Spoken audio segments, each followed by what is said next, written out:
accident, you need a lawyer. And you deserve an advocate. Because every accident has a ripple effect. It affects your time, your health, your ability to make money, everything. That's where the advocates can help. Speaking with an attorney is simple and 100% free. We're available 24/7 for your convenience, and we'll take on the claims process so you can rest easy. Because you're not just a client to us, you're a person, and you deserve the best help you can get. You deserve an advocate.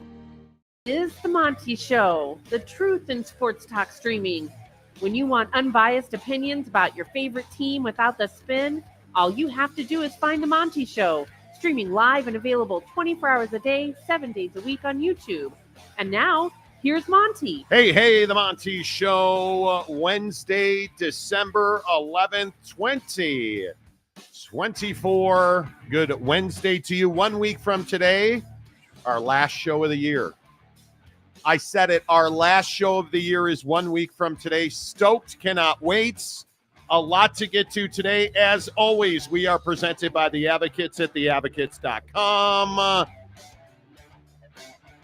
You never have to reach into your pocket to get the best representation, quality, risk-free advice on the worst day of your life when you've been in a traffic accident. Maybe you got hit by a semi-truck. Hey, maybe you tripped and fell.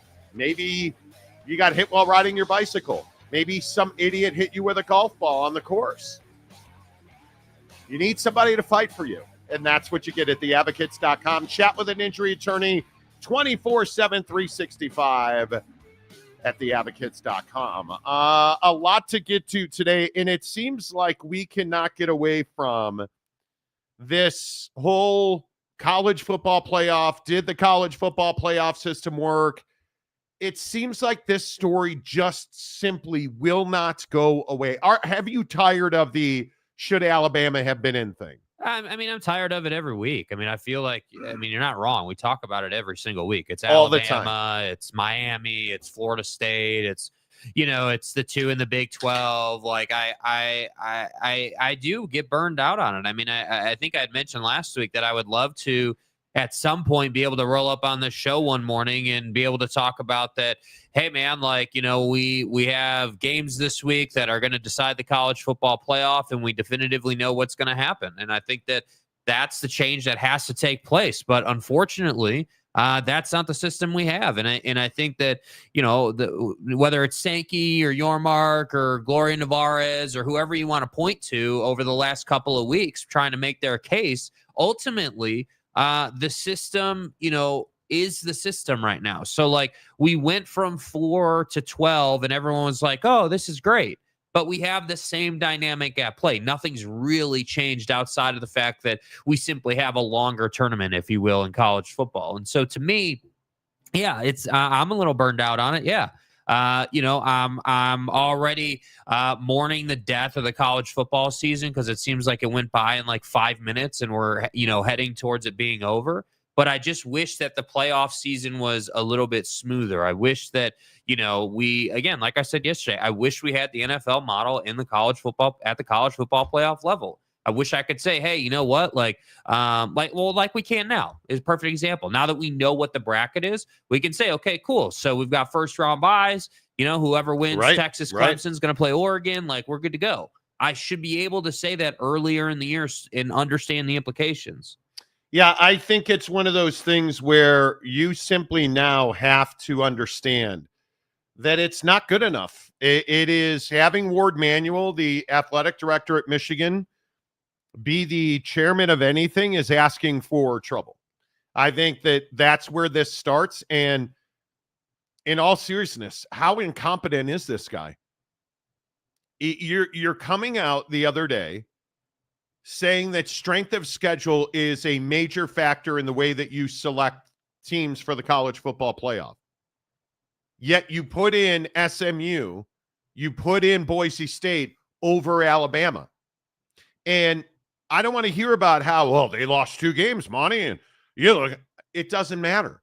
If Alabama's strength of schedule were considered, they'd be in over Boise, they'd be in There's wouldn't no even way to say otherwise.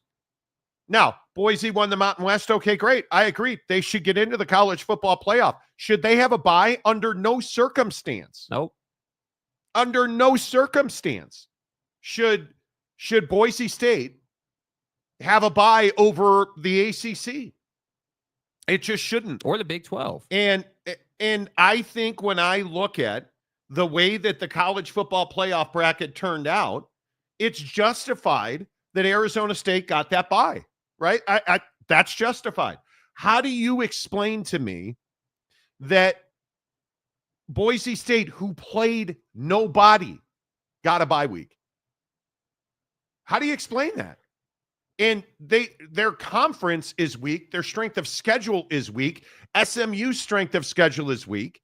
And did Alabama lose 3 times? Yes. Are they still more deserving than those 3 teams? For sure, absolutely. There's no question. You don't have to like that. But the truth is, when you play an SEC schedule, your strength of schedule is better than everybody else's. Yeah, and I think that this strength of schedule situation bleeds into the top 25 from this graphic. Like, you think about, okay, well, if they had gotten this right, in our opinion, because I agree with you, there's no way Boise State should have a bye. They should be in the playoff, but they shouldn't have a bye. So you start going into the top 25 here, and you start thinking about it from the standpoint of strength of schedule. This whole thing is, baloney. It's garbage. bunko. It's terrible. Even Oregon. Because, well, yeah, I mean, even Oregon. But I at least Oregon's undefeated. Yeah, I look at Oregon, and at least with Oregon, yeah, they're undefeated, which makes them the best team in the country. I have no problem with that. But the problem I have is you look at this, and you've got Boise State and Indiana right next to each other. And what did those teams both do? What do they share? They played nobody, and the one team they did play, they lost. And in Penn State's case, you lost multiple times. Yet here we are, and you're still you're still in the college football playoff, and you're still getting a bye week, and you're still getting the benefit. Yet we're going to penalize, a team that's got probably at least twice the strength of schedule you do. I mean, I'd have to look at the metrics to see if it's 3 times, but at least twice. So I think the bigger picture conversation here is that when folks like Ward Manuel, and I say folks like Ward Manuel because this is somebody who's been wrapped up in controversy after controversy. It's no secret that as an athletic director, he has no problem bending and breaking rules and doing nefarious things. Yeah. So the idea that this is the guy that's chairing the college football playoff committee, and you have a bunch of people who, in my estimation, are not experts in college football, who are involved in the sport simply because they're involved with the school. Like, I sit here and I say, why are we surprised we're getting a result that's not ideal or that doesn't make sense? All right, we'll get to Greg Sankey. I'm just telling you, anytime you put Ward Manuel at the top of anything, you're asking for trouble. He does not sit at the top of the Mountain West, and that belongs to Gloria Nevarez. The commissioner yesterday has another big day. I think this was a huge moment in time. UC Davis in everything but football, I think, is a really good ad educationally, research-wise, like all of the academics, solid athletic program, not coming in football, fantastic. To backfill that, you are just days away now from getting a Northern Illinois contract done to have Northern Illinois join the Mountain West as a football only. I think this is a very strong play from Gloria Nevarez and her constituents in the Mountain West. And it just tells you that she's not sitting around hoping, waiting, and praying for the future of her conference. And I think these 2 moves are really strong. And again, we're in this position where you now have to look at the Mountain West juxtaposed to the Pac-12, and it's killing the Pac-12 that they are not able to operate because they do not have a television/media rights deal in place, and it has put the brakes on their expansion talk. And you just begin to understand how much of a business college sports has become when the Pac-12 is dragging its feet. And now you feel like, here we are on the 11th of December. Can you really make a media rights deal announcement before the end of 2024? Man, it doesn't feel like you can. Do you have agreements in place? Boy, it feels like you don't, because if you did, you would have made these announcements already. This is a really critical window in time, and I think it's really important that Gloria Nevarez and the members of the Mountain West continue to build on their homes now. Because when you look at what she's doing, essentially, she laid a foundation after she lost her biggest brands. She's adding teams. She's adding football onlys. She's adding non-footballs. Like, she's building a portfolio of membership that really covers all bases, Jake. I don't know how you can spin this into anything but a really good result for the Mountain West Conference. Right. And I think that the Mountain West is showing you that they're just consistent. Like, a lot of people will say, hey, the Mountain West isn't the best at anything, or hey, maybe the Mountain West in this person's opinion or that person's opinion is not on the level of the Pac-12. But what the Mountain West definitively is a league that has great leadership that consistently adds solid brands. And I understand that, NIU is in some like powerhouse, college football brand at the power level, of course. But what I am saying is that the Mountain West is a conference that's part of the group of five that basically got rated and now has built all the way back. And there's no denying that. And I don't care if you're a Pac-12 supporter or if you're a Mountain West hater or if you're on that side of the line, you're not getting away from the fact today that the Mountain West is in a reliable, sturdy, and strong position. They're in a position where they can say, hey, yeah, our future is secure. We've got the media rights deal. We're adding membership. NIU is a really solid brand at the group of five level. Like, we're in a great spot. And ultimately, I'm just going to continue to say, until the Pac-12 gets that media rights deal done and until they get to a full slate of teams, 10 or more, you're going to be on shaky ground. And I'm telling you, until that happens, until they cross that line, and I do think at some point they will, I would agree you're not going to do it before the year is over. You got 2 weeks left in the year or whatever, 3 weeks left. Like, you're not going to announce that before the end of 2024. But when you announce that in 2025, hopefully it's a good number and hopefully you can build some momentum. But I have to agree that every time the Mountain West adds an NIU or, whoever you want to point to, a GCU, like, they're just solidifying their position in the landscape again and again and again and again.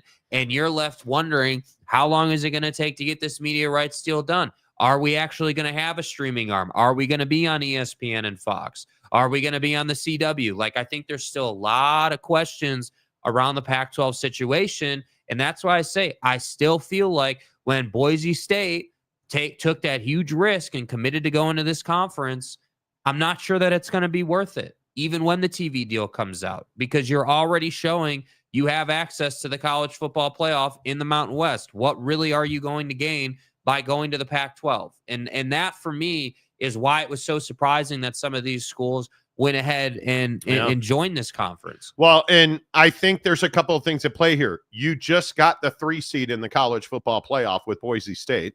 Granted, they're exiting in a year and a half from now or whatever, but you just did that, so that's a good cash influx for you.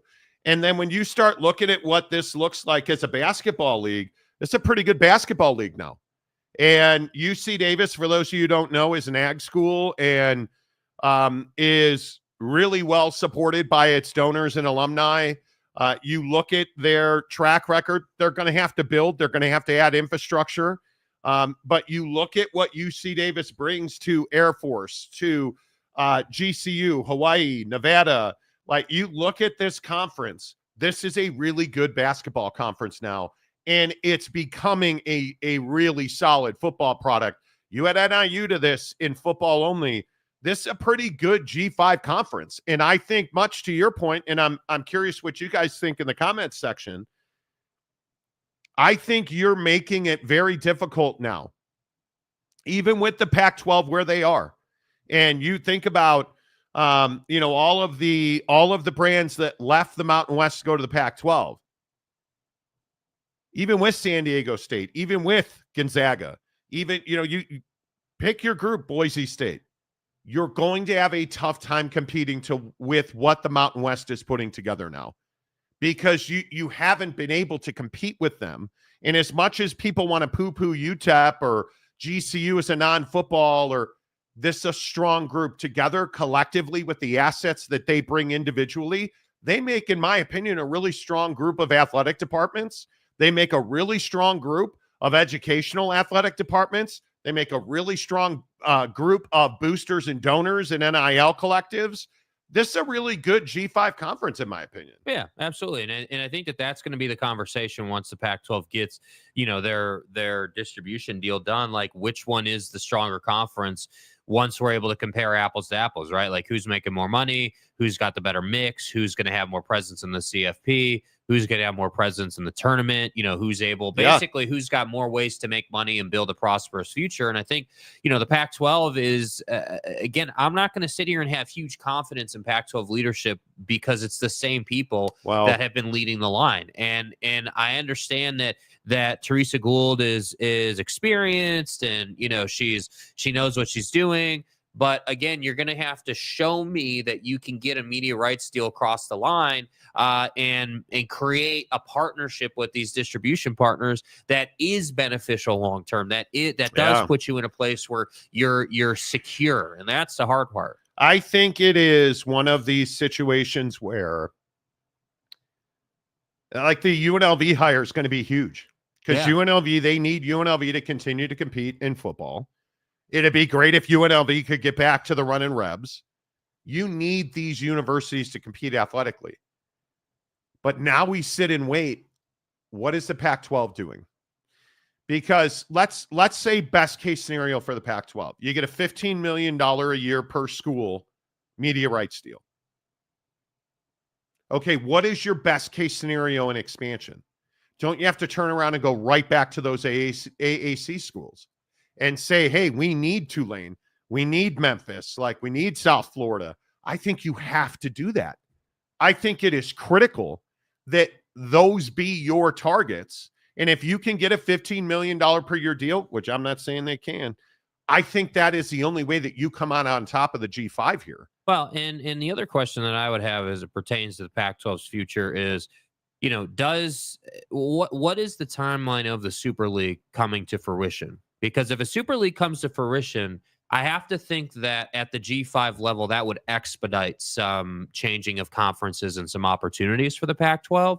And if you said to Memphis, let's say, as we've talked so much about, if you said to Memphis, hey, well, the power conferences are putting together a system for college football that excludes us at this level, but we're going to put together in the Pac-12 a much better opportunity and we can strengthen the offer, then that's going to put the Pac-12 in a much better position to add schools like Memphis. That's going to make it more attractive. But again, that's why I'm a little bit concerned about where the Pac-12 is headed here, because I do think they need some help here. They need to get the deal done, of course, but I don't know that first deal, this first one they're going to announce, because they're going to announce a deal. It's going to happen. Yeah, but have to. But I don't know that this first distribution deal they get done is going to be enough to bring Memphis across the line, or those East Coast schools that are going to naturally incur more costs being in a West Coast conference. And I'm really curious to see there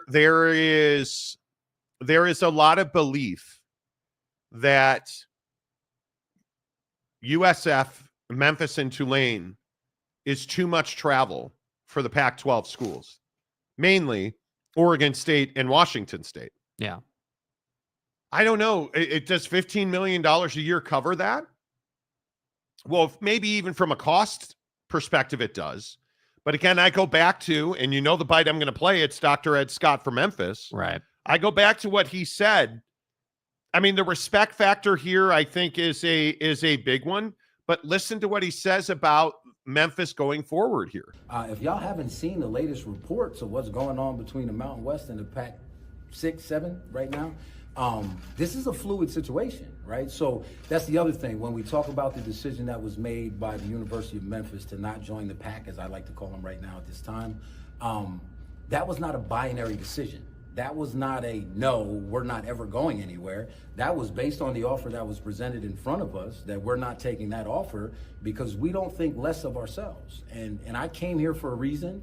You heard me in the press conference. You've heard me in any interview I've done. I'm bullish on Memphis's future. And so I think sometimes we get enamored by the new and we want to take a bad deal. And that deal was not a good deal for the University of Memphis. It certainly wasn't a good deal for our athletic department. And most importantly, it was a really, really bad deal for our Olympic sports. That doesn't sound like a guy who wants to go to the Pac-12. And I don't think Not for the deal they offered. I don't think that you can discount two main things that I always talk about when we talk about the AAC schools going to the Pac-12. The litigation between the Mountain West and the Pac-12 is a big, big deal, because I think when you look at the fact that that money is really important to sway people to move, number one. And number two, I think I look at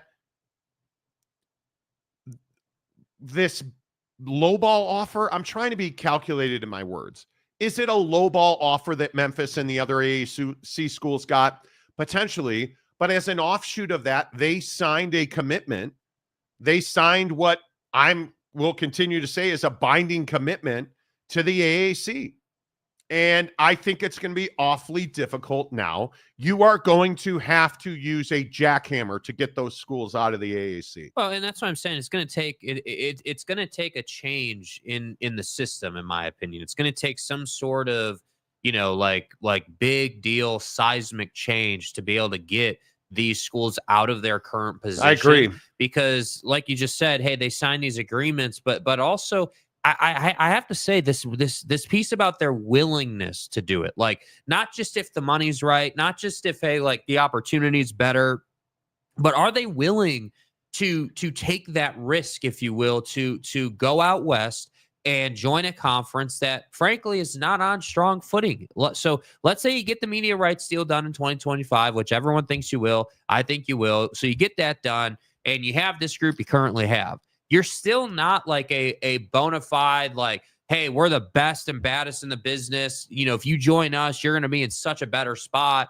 Like, there's still risk in this situation. And that's why I say for established, maybe iconic is too strong, but established brands like Memphis, like you're not going to do that unless it is for sure a better spot, both short-term and long-term, than you're in now. And I think it's going to come down to money, because and again, I don't believe that it happens, but maybe I'm wrong. If you have those teams, and who would it realistically be? You got to have somebody from Texas. Okay, UTSA. I think you'd have to have USF from Florida. And they've got their stadium situation rolling. They're clearly moving that direction. Tulane and Memphis, those four teams. Yeah. They're going to want, let's call it $15 million per year. Is that enough to pay for a better hotel so you can have a ballroom in a hotel? Because that's critical. Because one of the things that Tulane has talked about is you have to have study hall for all students, not in their hotel room. One of the mental health issues that we hear so much about is when these Olympic sports athletes travel, they wind up isolated in their hotel rooms a lot for academics. So one of the solutions for that is building community by having study hall in a large venue where you have a bunch of kids, your entire team has a single study hall from 6P to 8P in the ballroom. But the Fairfield Inn doesn't have a ballroom. Right. So if you're staying in those short-term stays, those economy hotels, which a lot of Olympic sports do. Yeah, get me overs. Yeah. Get me over hotels. It makes it difficult to have study hall on a team level. I know you think that's minutia. It's not. I've had this exact same conversation. Well, and I also think that if you consider, like, just generally, if we just think about the general public in our country, we know that people struggled during the pandemic with work from home and the isolation piece. Yes. And not just frankly not seeing people very much. And I think as an athlete, you're on the road already. You're in a shoebox of a hotel room already. Like, these are important factors. If your athletes can roll up to something, if they feel like, hey, like, I can leave my home base, if you will, my hotel room, and I can go and do something. But for instance, look at a football team. Yeah. Look at the level of hotel football teams stay in. How do they eat their meals? Think about this. You're staying in a Fairfield Inn versus pick your upper tier hotel, not a 5-star, a 3-star. A Fairfield Inn versus a full-fledged Holiday Inn, let's say, that has a conference room.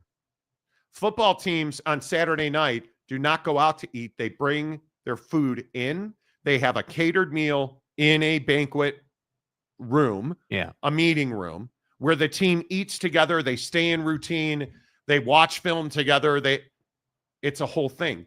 If you are a stick and ball sport team, if you're a golf team, perfect golf team. I was talking to a college golfer last night.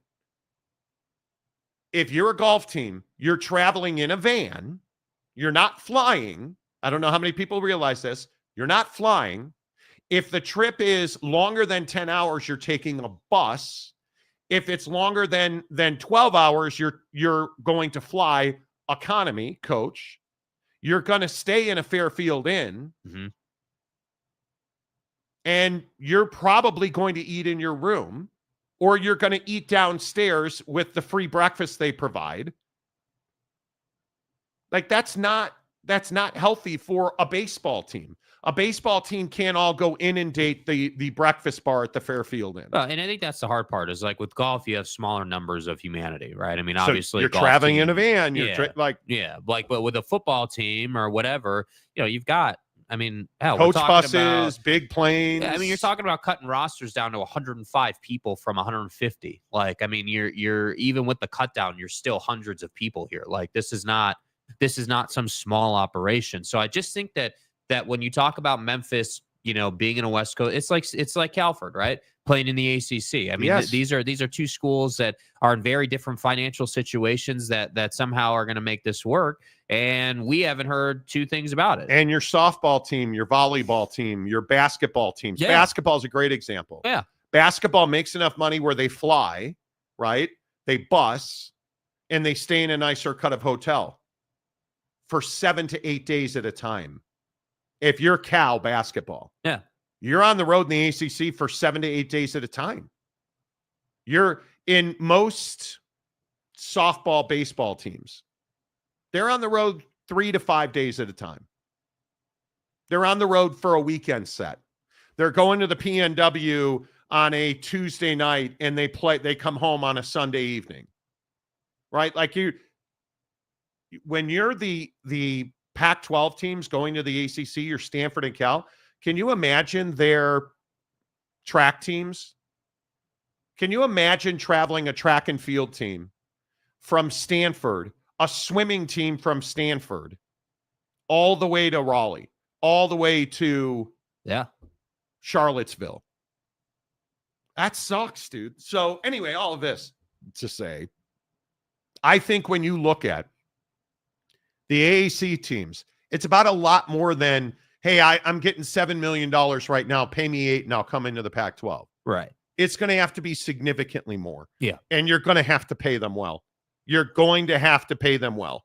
So I think it's going to be very interesting to see how all that plays out. And by the way, NIU's decision, because they are still making a decision, Brett McMurphy's tweet talked about how there will be a decision that rolls up here pretty shortly, whether they're going to stay in the MAC or join the Mountain West. And all the things we've just talked about plays in the decision for NIU as well. But I think the big thing is that, if you're going to join the Mountain West, that's a clear step up from where you are right now. Yeah. And it's a reliable bump up in money, which I think allows it to make sense. And that's why I think when you look at UC Davis joining in everything but football, it's a great move for the Mountain West. I look at Sac State. Sac State's going to join the Pac-12. Yeah. I mean, at this point, with the money they've put together, my goodness gracious, they have. I don't know how the Pac-12 says no to Sac State. Right. I really do not. And those people, the people, Sacramento and Davis, California, are essentially neighbors.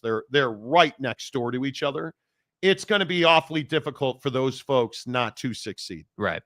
So I think UC Davis is a great ad.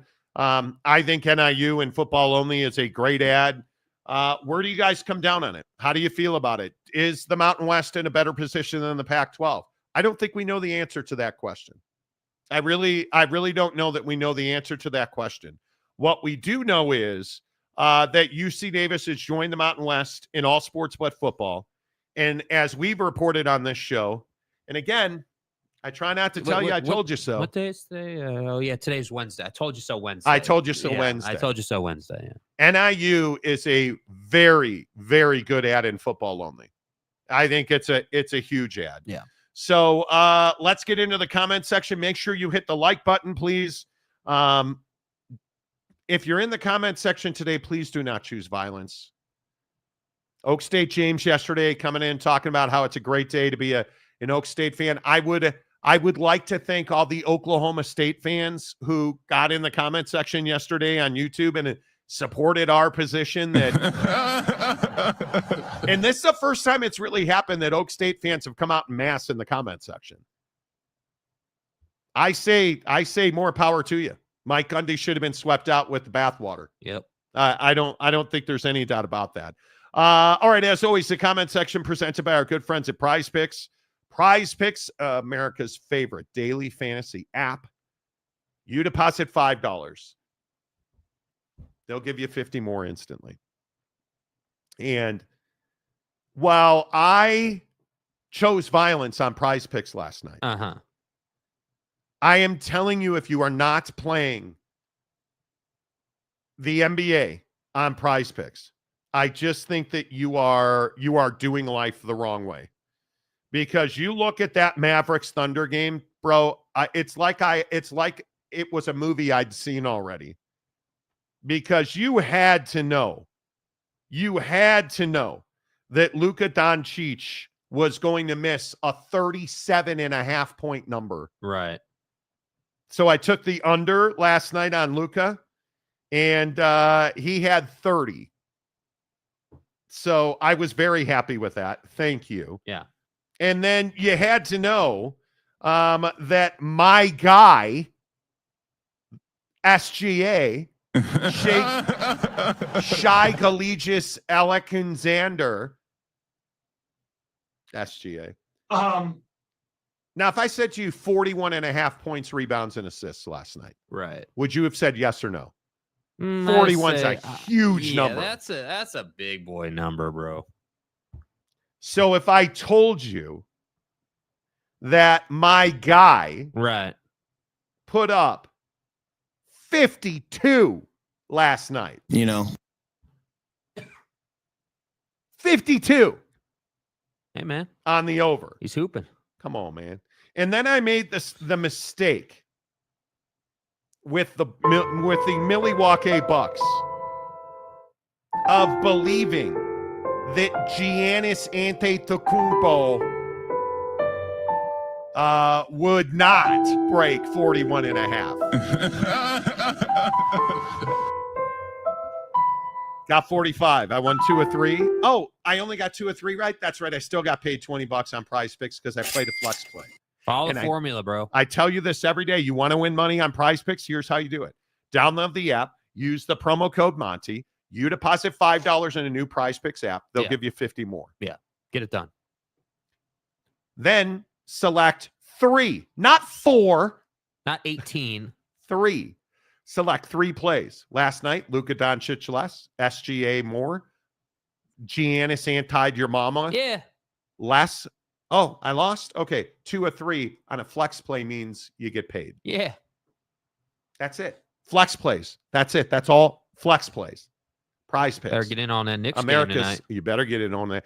Did you guys see the NFL primer on Prize Picks this week? Yeah, Again, what's the primer? The promo is half a passing yard for Patrick Mahomes. Yeah. Do you think he more or less half a passing yard? I'm going to say less. He's Garbo, dude. He's Garbo. Yeah. Go get it. I think you got to do that.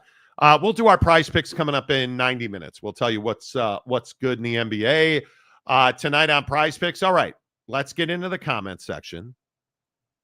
Maury Alvarez, first one in today. Hey, Maury. Oh! I don't know why. Michigan should never be in charge of anything. I mean, if scandal after scandal is your thing, then Michigan should definitely be in charge.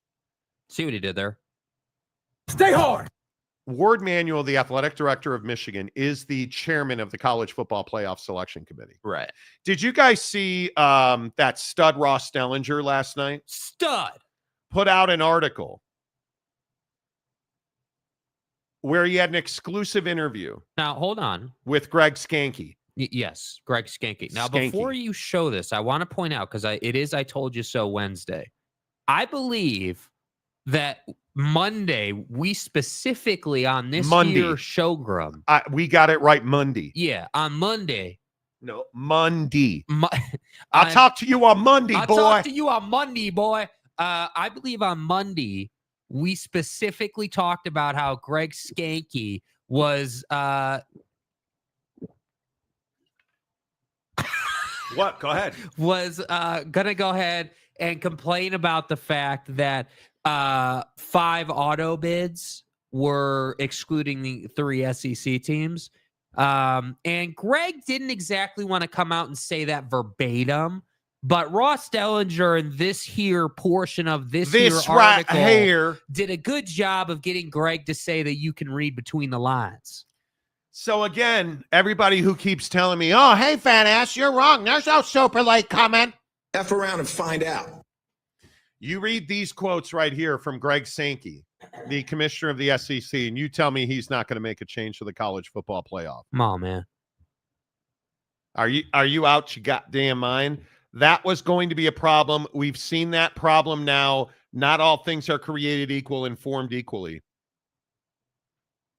Greg Sankey wants answers. Yeah. And the amazing thing here is, in these quotes right here, the rule permitting 5 conference champions into the field displaced 3 of Sankey's team and 1 ACC team. He had number 11 Alabama, 13 Miami, 14 Ole Miss, 15 South Carolina left out. Number 16 Clemson, the 5th highest ranked conference champion, earned an automatic bid into the field. You think he's going to change that? I think he's going to change that.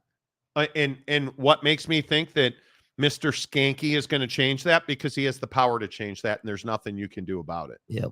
Which is why we need a Super League, because Greg Sankey's got far too much power. Bruh. So for all of you people saying, well, hey, Marnie, got it wrong. Have another donut, boy. Okay, I'll have another donut or 7, and I'll enjoy those 7 donuts while I'm watching the college football Super League in 2028, because I think that's when it's going to happen. Yeah. And also, I would remind you, the private money people, where everybody is saying, oh, hey, Marty, you got it wrong, Chubbs. Have another biscuit.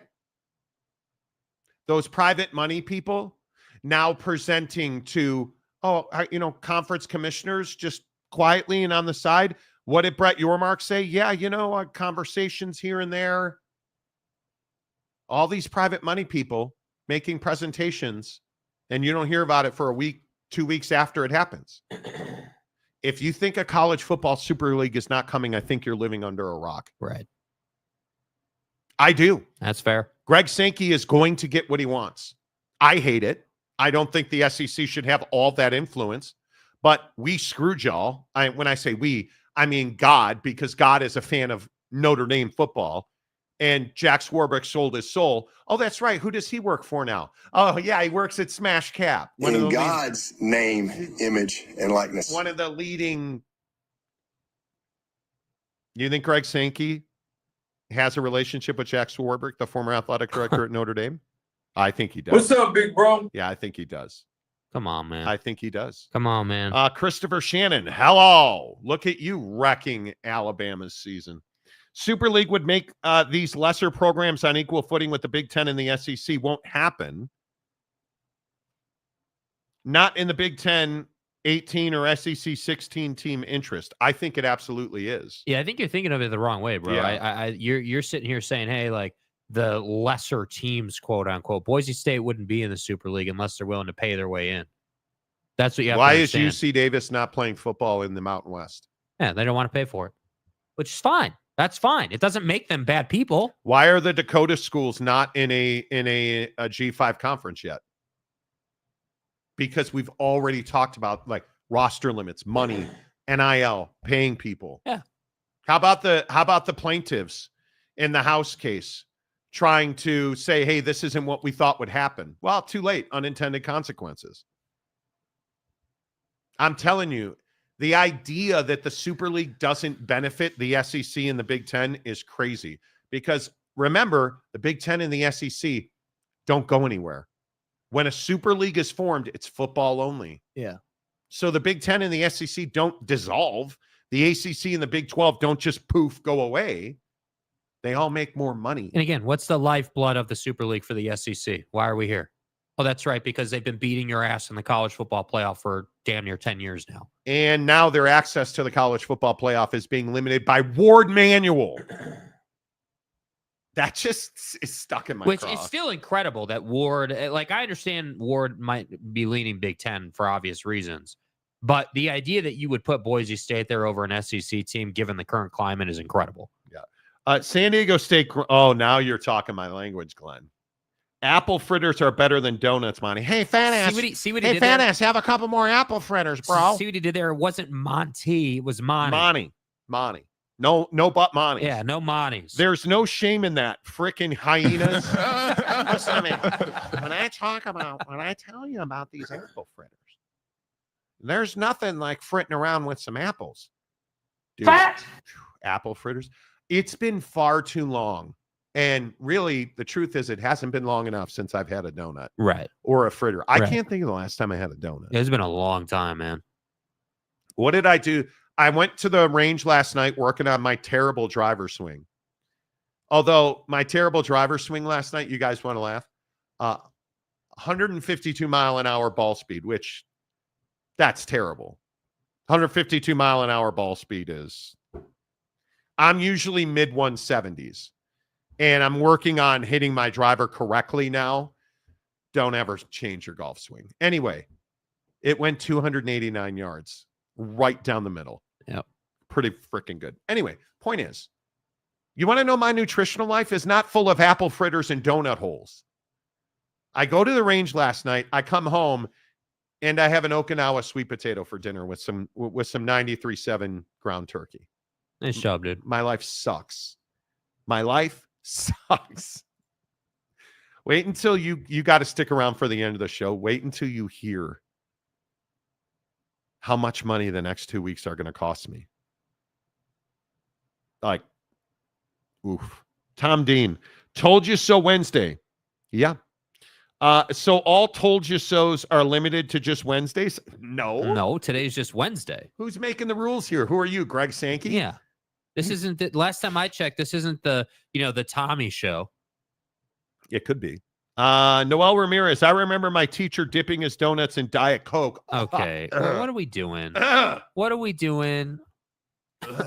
Why? Dude? I hate. What are you, nuts? I absolutely hate. What are we doing?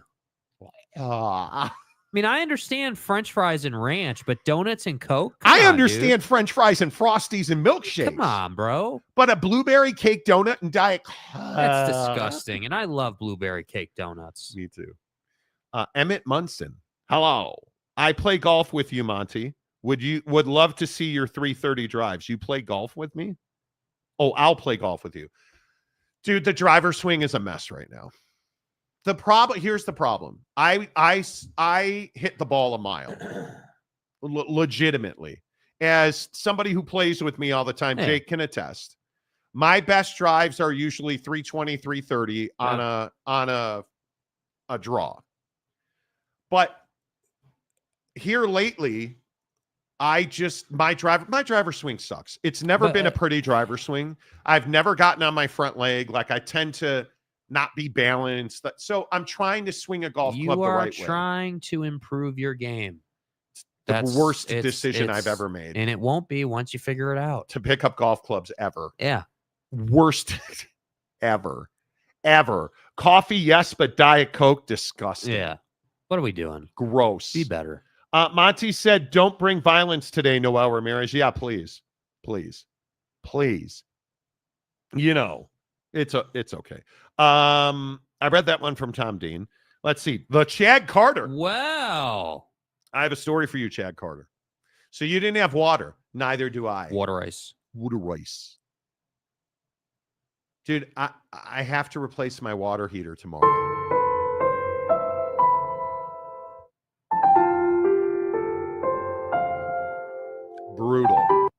Brutal. Okay, do I read a Wasikowski comment? This is going to have something to do with Michigan. You just know that. Big Ten was a better conference this year than who?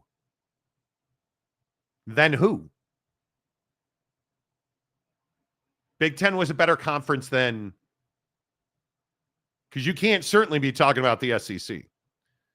And Sankey screwed himself by not playing 9 conference games. Well, actually, I don't think he screwed himself. The lie that is, hey, strength of schedule matters, that's what screwed Greg Sankey. Because I would never, if I'm in the SEC, I would never play 9 games. Why would I play 9 or 10 power opponents if I don't have to? Why would I do that? Which clearly you don't have to. Why would I do that? Look, how many times do we have to tell you, look at, did Boise State play 9 or 10? Did Indiana played one of the softest schedules in the history of your team sucks? Because it's garbage. Strength of schedule, Georgia, number 1 in the country. Mississippi State, number 2. Kentucky, number 3. Oklahoma, number 4. Florida, number 5. What do all of those teams have in common? Oh, that's right. They're in the SEC. How many of them made the college football playoff? I'm going to say exactly 1 in Georgia because they play each other. Why would I want to hurt my conference and play more? Because then you go to Purdue, Michigan, both of those teams suck, right? Vanderbilt has the 8th. The Vanderbilt Commodore football team has the 8th best strength of schedule in the country. Yeah. Why is that? Oh, that's right. They're in the SEC. Don't tell me that the Big Ten had a better. You can't. Come on, man. I don't think you believe that. Good to see you, Eric. Only comment about the Lions, because, yeah, Emmett Munson. That's a great drive. Doesn't matter what it looks like. Look at the PGA Tour, all kinds of swings. Well, in Hawaii, I just did not drive the ball well at all, but it's fine. Stupid Diet Coke and donuts is almost as bad as my sister mixing ranch, ketchup, and mayo for her fries. It's called fry sauce. That's called fry sauce, Yeah. and it's highly overrated. Yeah. Highly overrated. Highly overrated. Steiny Snurdly. Thank you for not calling it a hot water heater. If it's hot water, there's no need to heat it. Do people call it a hot water heater? I was unaware of that. I was unaware of that too. Yeah, I it's always just call a it a water water heater. heater, A water heater. A water heater. Water Now, heater. admittedly, not to get too far in the weeds, your water heater's old, right? Like it's been 17 years old. Yeah. So, I mean, it's time. But never a good time. Home warranties are a scam. Yeah. I'm paying $1,048, I think it is, to replace my water heater. And I have a home warranty.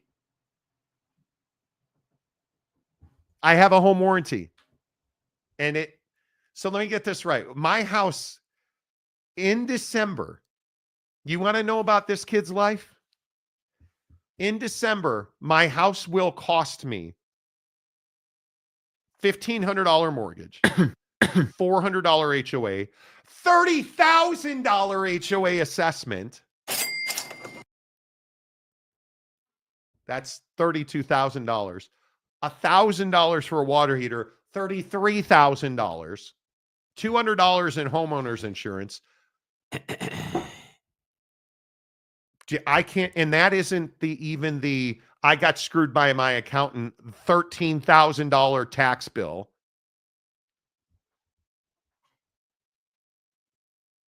Don't even get me. Don't.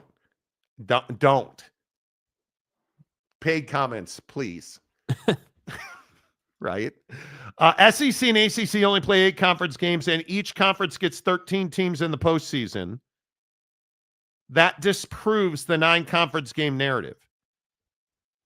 What I'm telling you is there's no incentive to play a strong, difficult schedule every year. What's the incentive?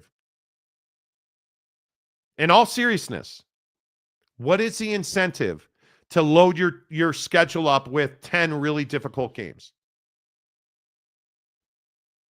There's none. There just isn't one. Yeah. Boise's living proof of that. Oregon is living proof of that. There's no reason to do it. Texas, proof of that. Play a crappy Michigan team. That works. That helps. How many, if you look at this, and Fuzzy, I don't even disagree with you. Look at the bracket. How many teams on this bracket have one of the top strength of schedules? All the SEC teams, right? You look at Texas, 20th in strength of schedule. That's because they're in the SEC, right? You look at Tennessee, 28th strength of schedule, right? You look at you want to talk about a stat that I think really matters, strength of record. Georgia number 2, Texas number 3, Tennessee number 6. Like these are not accidents. Right. So this idea that somehow the Mercer game is what crippled, the Mercer game's not what crippled Alabama. I agree, losing 3 times really hurts Alabama. There's no doubt. But who did Alabama lose to? Vanderbilt in conference, Tennessee in conference, and Oklahoma in conference. Yeah. It does not help you to play difficult. It doesn't help you if you're Alabama to play Wisconsin. Why would you do that? I wouldn't do it.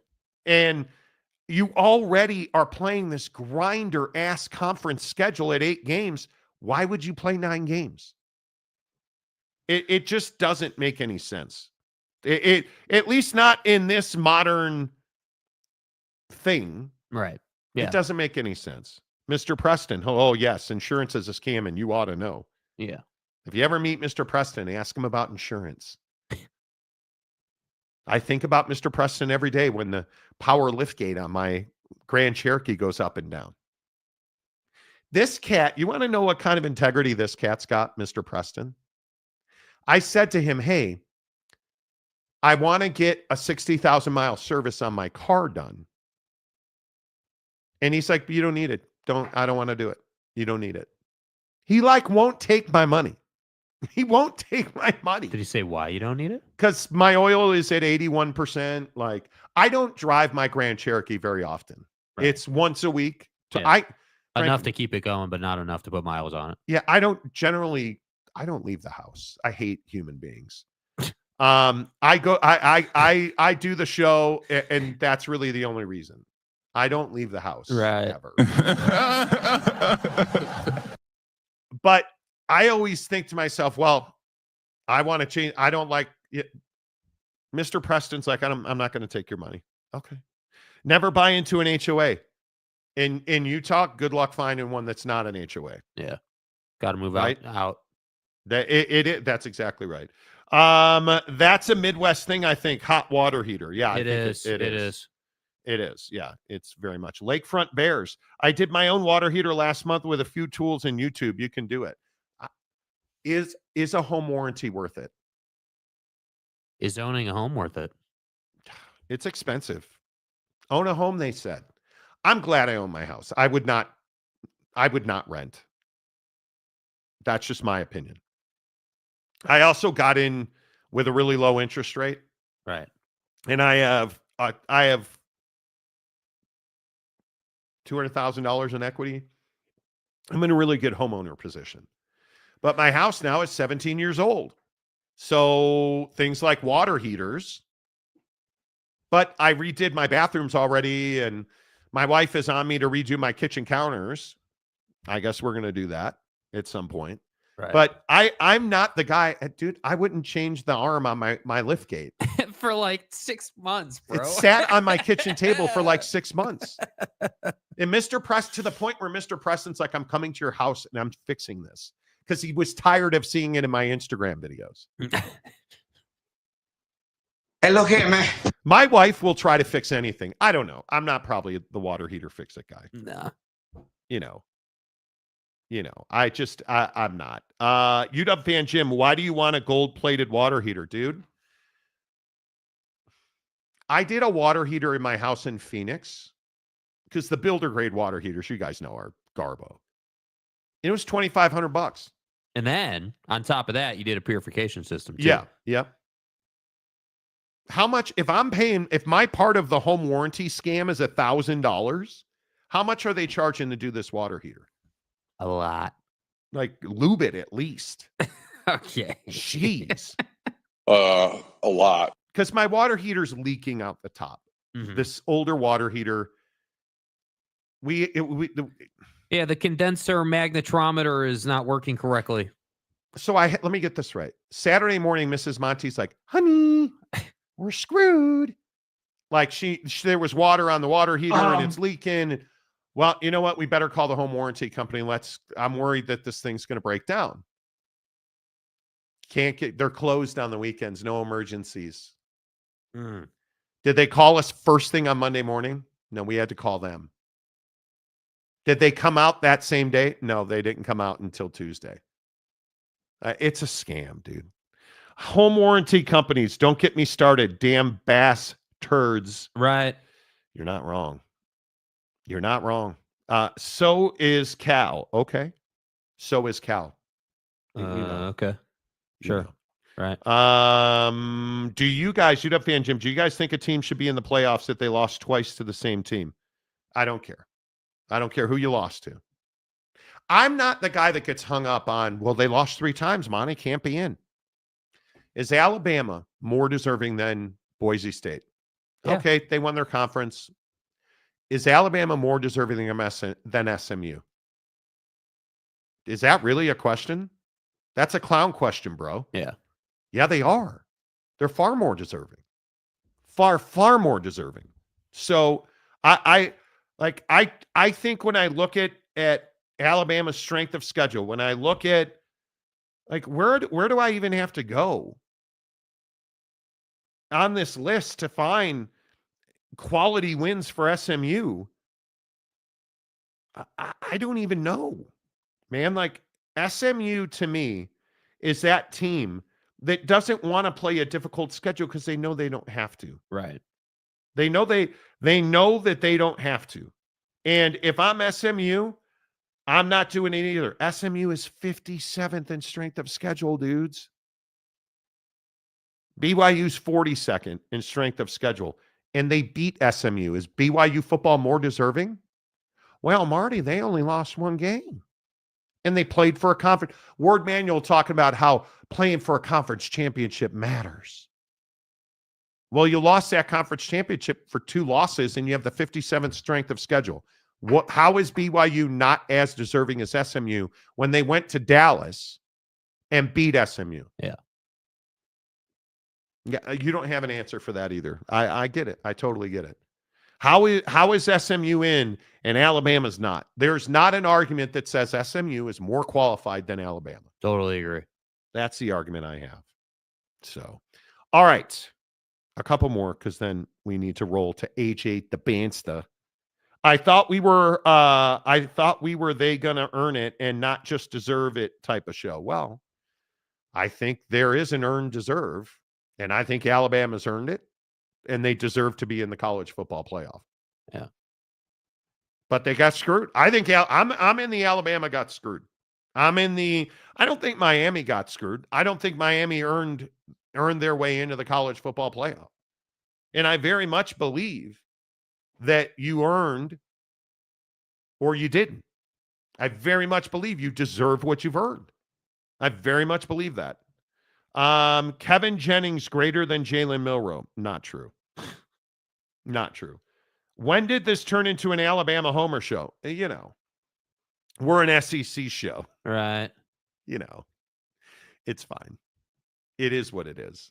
And we can, that's the great part about sports. We can all argue about, did Alabama get screwed or it's frankly, if something worked in the college football playoff, it's this very conversation. Agreed. It's got everybody talking about it.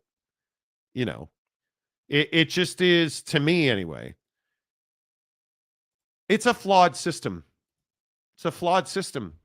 And my biggest issue is, how on earth did Penn State get the easiest road?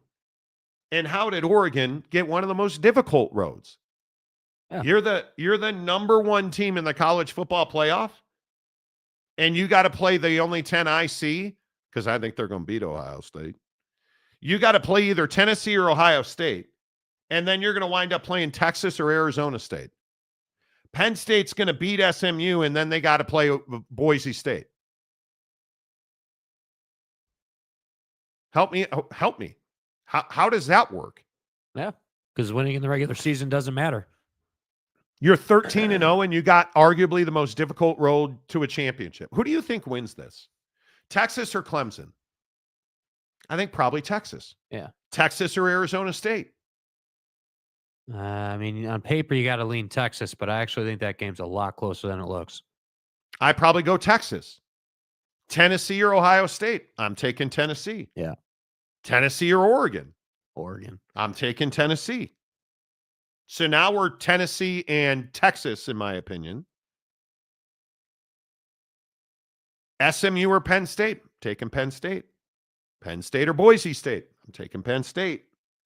Indiana or Notre Dame?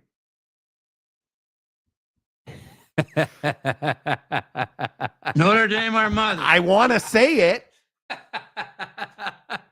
Notre Dame. Hold on. Let's see. Right here. Oh, I win. Google me. I want to take Notre Dame. That defense is elite. F around and find out. That Notre Dame defense is really, really good. But Kurt and, they're physical. Notre Dame or Georgia? I'm taking Georgia all day. Have to. So Georgia and Penn State, I'm taking Georgia. So now I think we've got Georgia and Texas playing for a national championship. Again. And I think Texas wins that game. Why? Because you're not beating Sark 3 times in a calendar year. Maybe I'm an idiot. Maybe I don't. Again, Texas isn't back. I get it, Big 12 fans. I think it's going to be a phenomenal playoff. Who do you guys think wins the national championship? I think Texas beats Georgia. And Greg Sankey gets his way. Yeah, I mean, I think the SEC is going to win the national championship either way. I think it'll be Georgia. I think they're the most complete team, have the most ways to win. We're going to need to see what this backup quarterback can do in a start and over an entire game of preparation. I feel pretty good about him. Yeah. But yeah, I mean, I respect the hell out of Oregon's toughness and willingness to do whatever it is they got to do to win a ball game. So to me, like when I look at Oregon versus those two, I like Oregon a lot over Ohio State. Don't care where it's played. I think the toughness will just outwill Ohio State. I just can't believe that Oregon got they got the D put in there. Yeah, dude. I mean, like Anita, Dick, and me. Yeah. Dude. Yeah. Yeah. I like Oregon. Obviously, I'm a big believer in Dylan Gabriel. But that's too much to ask. In a 3-week stretch where you're potentially going to play, let's say, Tennessee, Texas, and then Georgia. But that would be their. Do you guys understand that's what Oregon's likely path would be? Tennessee, Texas, and Georgia. Yeah. If you win those 3 games in a row, put Dan Lanning on Mount Rushmore. Can you imagine that? And Penn State's going to play SMU, Boise State, and probably Georgia. Yeah. And you're telling me the system works the way it's supposed to. Here's what I will say, though. The Oregon game is obviously at the Rose Bowl. So, yeah. Either of those teams, whoever they see, is going to have to travel Tennessee, west. Ohio State. Yeah, you're traveling west. And that'll be really interesting to see. That's, 5 Pacific. So I don't think Ohio State gives a rat's ass. I think, man, how big is that Oregon loss by Will Howard now? Yeah. But again, for the health of the sport, we need Ohio State, Oregon round 2. Oh, that would. That's be what we need. My God, that would. Now, be do I think that's going to happen? I'm not confident that's going to happen. I love my guy Will Howard, but I just don't think that offense can. That Tennessee defense, you guys. Again, it's a toughness thing. I look at Ohio State, and unfortunately for all the fans, the Ohio State just has softness to them. They just don't have that. Hey, like. We can confidently say Ohio State's going to come out here and just stop Tennessee. Can you imagine if Oregon wins the national championship with that route? That would have to be the single greatest thing we've ever seen accomplished. Oh, it totally, puts Dan Lanning on a massive pedestal because he said no to Bama. Then he went and won a national championship at Oregon. Had to beat the SEC. He would have had to have beaten the SEC probably 3 times if we look at this bracket. So if Tennessee wins and they then beat Tennessee, they're most likely going to see Texas, and Georgia. Yeah, I mean, you're going to have to beat the SEC 3 times to win a natty. That would be ridiculous. You're not. I just don't think you can expect them to do. They got it put to them hard. I mean, bro. I don't know. How does Penn State help me? How does Penn State get that path? I don't know either. Yeah. And if you do, please, Mike Smith, Mountain Mama. Lanning and the Ducks have a chance since Penix Power is in the NFL now. Bro, are you guys hiring Rich Rodriguez? Is West Virginia? Come on, please don't. Are you hiring Rich Rodriguez? I love Rich Rod as a dude. We had an unbelievable conversation with him at Pac-12 Media Day all those years ago when he straight up told us nobody wants to play in Tucson. You remember that, dude? You remember that? Yes, I do. We're at Pac-12 Media Day many years ago. It's on the channel. And we're talking to him. He's like, nobody wants to. Nobody wants. I mean, you can't recruit in Tucson, dude. I mean, this is what it is. He just said it so cavalierly, so flippantly, nobody wants to come to Tucson. No one wants to go to Tucson, dude. Have you tried to recruit in Tucson? Come on. I love Rich Rod. You're not hiring Rich Rodriguez, are you? That would come on, man. You think it's that quick? All right, Mike, you're the resident West Virginia coal cleaner. Is that exciting? Do we have Rich Rod billboards up around town, or what are we doing? I got a rod for you. Yeah. Hey now. Yeah. The Chad Carter. I'm 38, have a family of 4. House will be paid off this time next year. Ask me again then if it's worth it to own a house. Well, and look what you've been through with that well, and you get it. Old Tatanka. West Virginia is waiting for Ryan Day to get fired in a week. Well, that's the issue, isn't it? Attaboy. I wanted Kotelnicki. That was the high. I think I said that on the show. That's the guy I would have been just all up in that. I don't know why I keep making references such as and like. But he is out. So unless it's Monken, which I doubt, it will be Rich Rod. Rich Rod's probably a better hire than Monken, though. But, Will Carmine Compton. I don't know if Will Carmine Compton. I mean, I don't know what it means to Carmine Compton. UC Davis Mountain West champs. They're not playing football in the Mountain West. And this is what a lot of people do. I don't know if you're panning. UC Davis is a great pickup for the Mountain West because they're not playing football. Huge pickup. Boyd Lake. Stephen A. Smith is a Jaguar. All right, let's talk about it. A.J. Dabansta. Dabansta, the savior of BYU. Stay hard. Okay. So, A.J. Dabansta. Right. Stud. Right. I mean, absolute stud. Right. A.J. Dabansta. Right. Yeah. Makes his announcement on ESPN with Stephen A. Stupid Face. Right. Screaming A. And Stephen A. says to him, well, I thought you would want the Duke-Carolina rivalry. I thought you were going to UNC. Hey, you know that I legitimate question. I mean, legitimate question. Do you guys think that Stephen A. Smith knows BYU plays in the Big 12? I think he knows that. Yes, I do. Then what is he talking about? I think he misspoke. I think he's a dickhead who doesn't know anything about college basketball and should never be allowed to comment on anything but the NBA. And that's fair. He's terrible on the NFL. He's terrible on college basketball. He's terrible on what's the best flavor of fritter. anything other than the NBA, Stephen A. Smith should yap shut. Because denigrating this kid, he basically insulted this kid. He basically, BYU. Did you hear the Duke volleyball story, sir?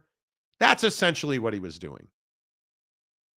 That's what Stephen A. was about. And let's not make any mistake about it.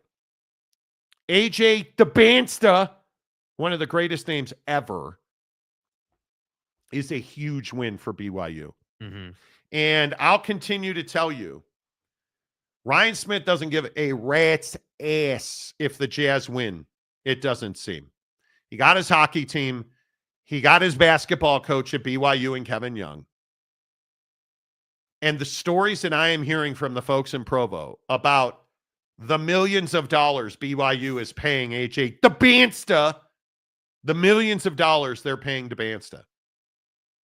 The help that Kevin Young got from Kevin Durant, who recruited AJ DeBansta to Provo to help Kevin Young, who coached Kevin Durant in the NBA, has a relationship with him. So let me get this right. AJ DeBansta is inarguably the top recruit in the country. Ends up at BYU, who's paying him millions, or excuse me, who Ryan Smith is paying millions, allegedly. And Kevin Durant helped recruit the number one kid in the country to go to BYU. And you tell me that BYU is just those weird folks who don't drink caffeine. At some point, you're going to start taking BYU seriously, and you're going to start taking BYU basketball seriously, because AJ DeBansta is no joke. I get it. We're all in the pooper for Cooper. AJ DeBansta is a stud. That kid can play. And the fact that he's going to BYU when he could have gone to KU, that is a shot over the bow in the financial world of Big 12 basketball and Big 12 sports. Because DeBansta does not only help BYU basketball, I think he helps BYU athletics in general. This is a monumental, remember the history made that day that AJ DeBansta signed with BYU. Yeah, I think money talks. And I think that, Ryan Smith is more than happy to open the checkbook. And I think that, it's hilarious to me that once again, we as the public in this here state want to run from what's going on here. I have no question about what's going on here. AJ DeBansta could have gone and played. I'm sorry, who? DeBansta could have gone and played at a million different places. Best prospect in the country. He came to BYU because they paid him. That's why he's playing for BYU. And I don't have a problem with that. That's the climate we're in. He's getting over the course of his total valuation is $7 million. That's the total valuation of the deal, allegedly. So to me, I look at this and I say, hey, great, cool. Ryan Smith, billionaire, you want to open up your pocketbook? Cool, man. I don't have a problem with it. But let's not sit here and say this kid chose BYU because he wanted to play at BYU. Because he wanted a better lifestyle. Yeah, don't tell me that this kid is like, oh man, I can't wait. I want to live in a dorm where we can't have sex. Come on, man. I want to live in a world where R-rated movies are not allowed. You think I'm joking? Do you understand that when you're a student at BYU, you are not to have sex outside of marriage? Do you understand that you are not to consume drugs or alcohol? That you are not to party? That you are not to have women in your dorm room after a certain hour? That you don't watch R-rated movies? You understand that's the lifestyle that this kid is signing up for? That you will agree to live that lifestyle. It's called the honor code at BYU. Yeah. And every enrollee at BYU, athlete or not, LDS or not, agrees to live his life by the tenets of the honor code. Money talks. And if this kid, I've heard a wild range of numbers. I'm told he's getting a minimum of $3 million direct paid to him every year. And he's agreed to stay there 2 years. Which, by the way, I'd just like to point out is bigger than a ton of rookie deals in the league. Just saying. I'm telling you. $7 million bucks. That buys you a lot of cougar tails, bro. So that's what I'm saying. Money talks. And I think that, we need to get away from this thing where it's like, oh, well, did Ryan do it? Is it like, did Ryan Smith like do some nefarious thing? It's not a nefarious thing, dude. It's NIL. It's the way the It's game just is the played way now. the game is played now. Like, Ryan Smith did nothing wrong. Yeah, I don't know well, why. I mean, he took a taxpayer handout so a billionaire could make billions more. Right, and then he went and took some of that handout and paid DeBansta with it, allegedly. Paid who? DeBansta. DeBansta. But look, I don't have an issue with it, man. It is what it is. I think this is great for the Big 12, obviously. It's great for BYU, and now let's see what Kevin Young can do as a head coach. I think it needs to be the beginning. I said Kevin Durant helped recruit AJ DeBansta to BYU. Who? DeBansta. Thank you. They helped get DeBansta to BYU. Yeah. Let that sink in. Yeah. So do you think that Kevin Young hire was significant? Do you think they knew what they were doing? They knew what they were doing. And I think it's brilliant by BYU. And Kevin Young knew what he was doing. Like, give the guy credit. He saw the opportunity. It's brilliant. Yeah. And I think that it is really remarkable to me that this is the game that we're playing now. And BYU has all of the assets necessary to win that game. I also have to say, why are we going on First Take to announce where you're going? Can I just ask that question? Because it is what we do in this world now. DeBansta is a really personality driven. I mean, this cat's everything you want.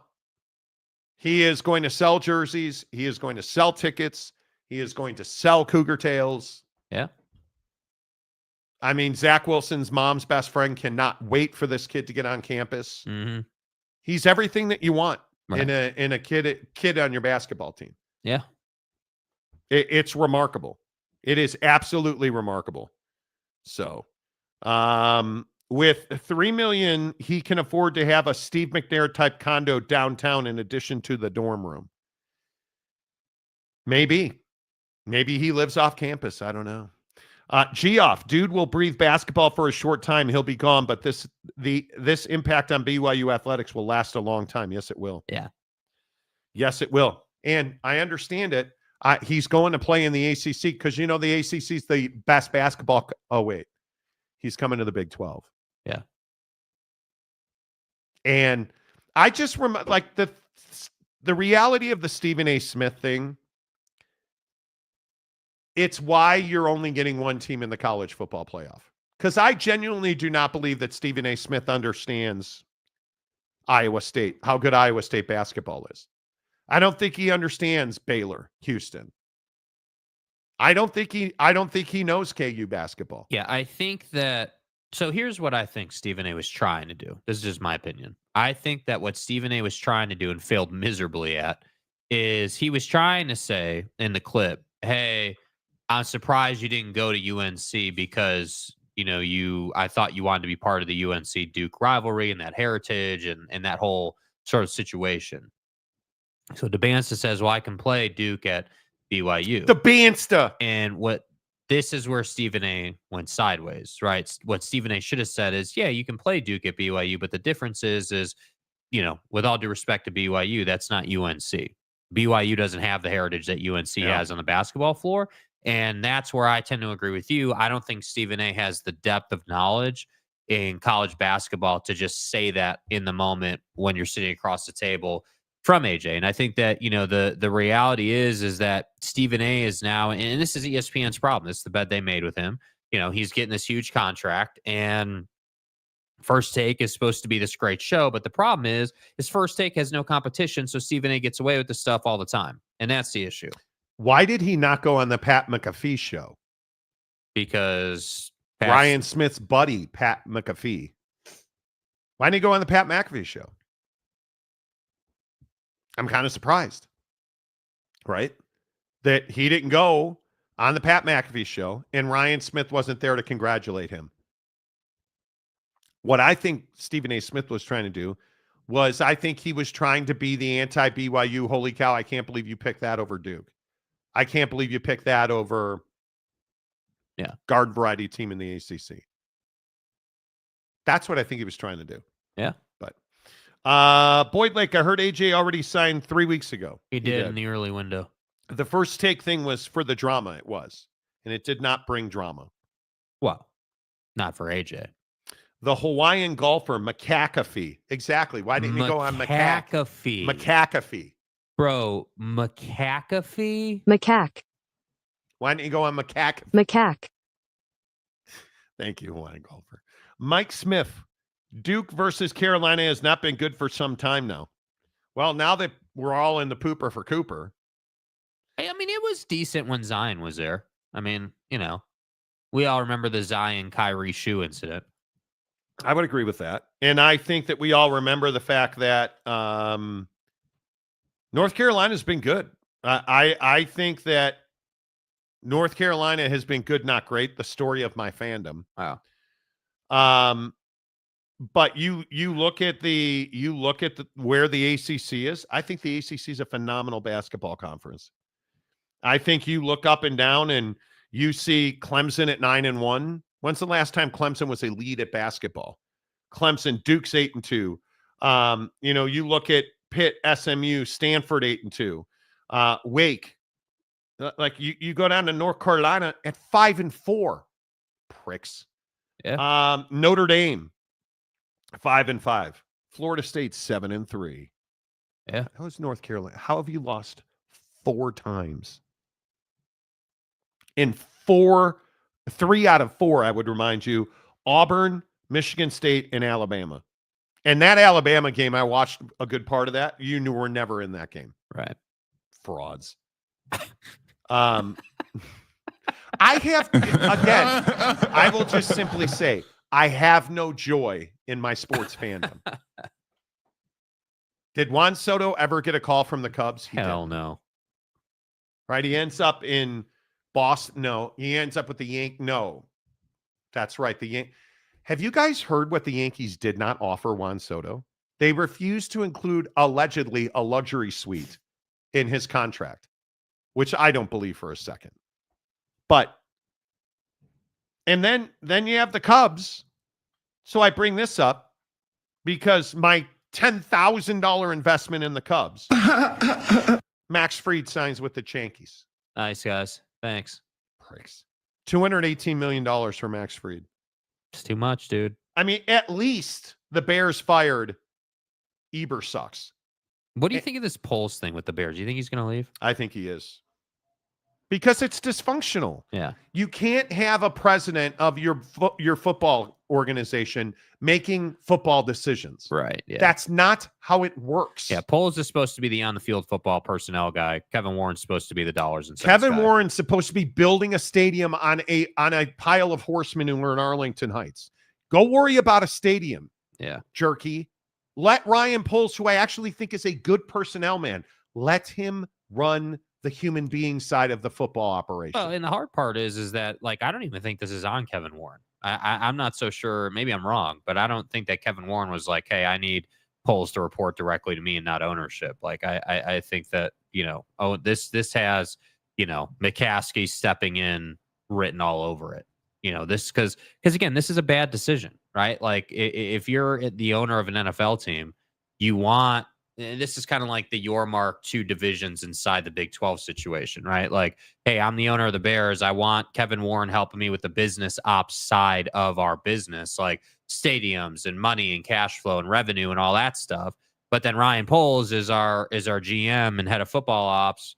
He's going to build the team and put a winner on the field and help us in that side of the business. And so the idea that, a lot of people are saying, oh, well, Kevin Warren wanted to step in and Kevin Warren wanted to say, I don't buy that. I don't actually believe that, because I don't think that Kevin Warren is interested in overlording Ryan Poles. I think that Kevin Warren likes what he does, and the McCaskies are stepping in and being like, oh, hey, you gotta be some type of manager here. And it's just such the wrong way to go about it. Yeah, I agree.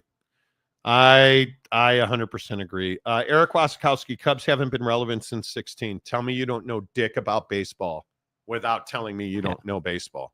Why don't you stick to the Tigers, dude? Guy, you understand that they won the World Series in 16. They won, I think, 95 games the next year. What have they finished Their record is 2017, they won 92 games. Excuse me. 2018, they won 95 games.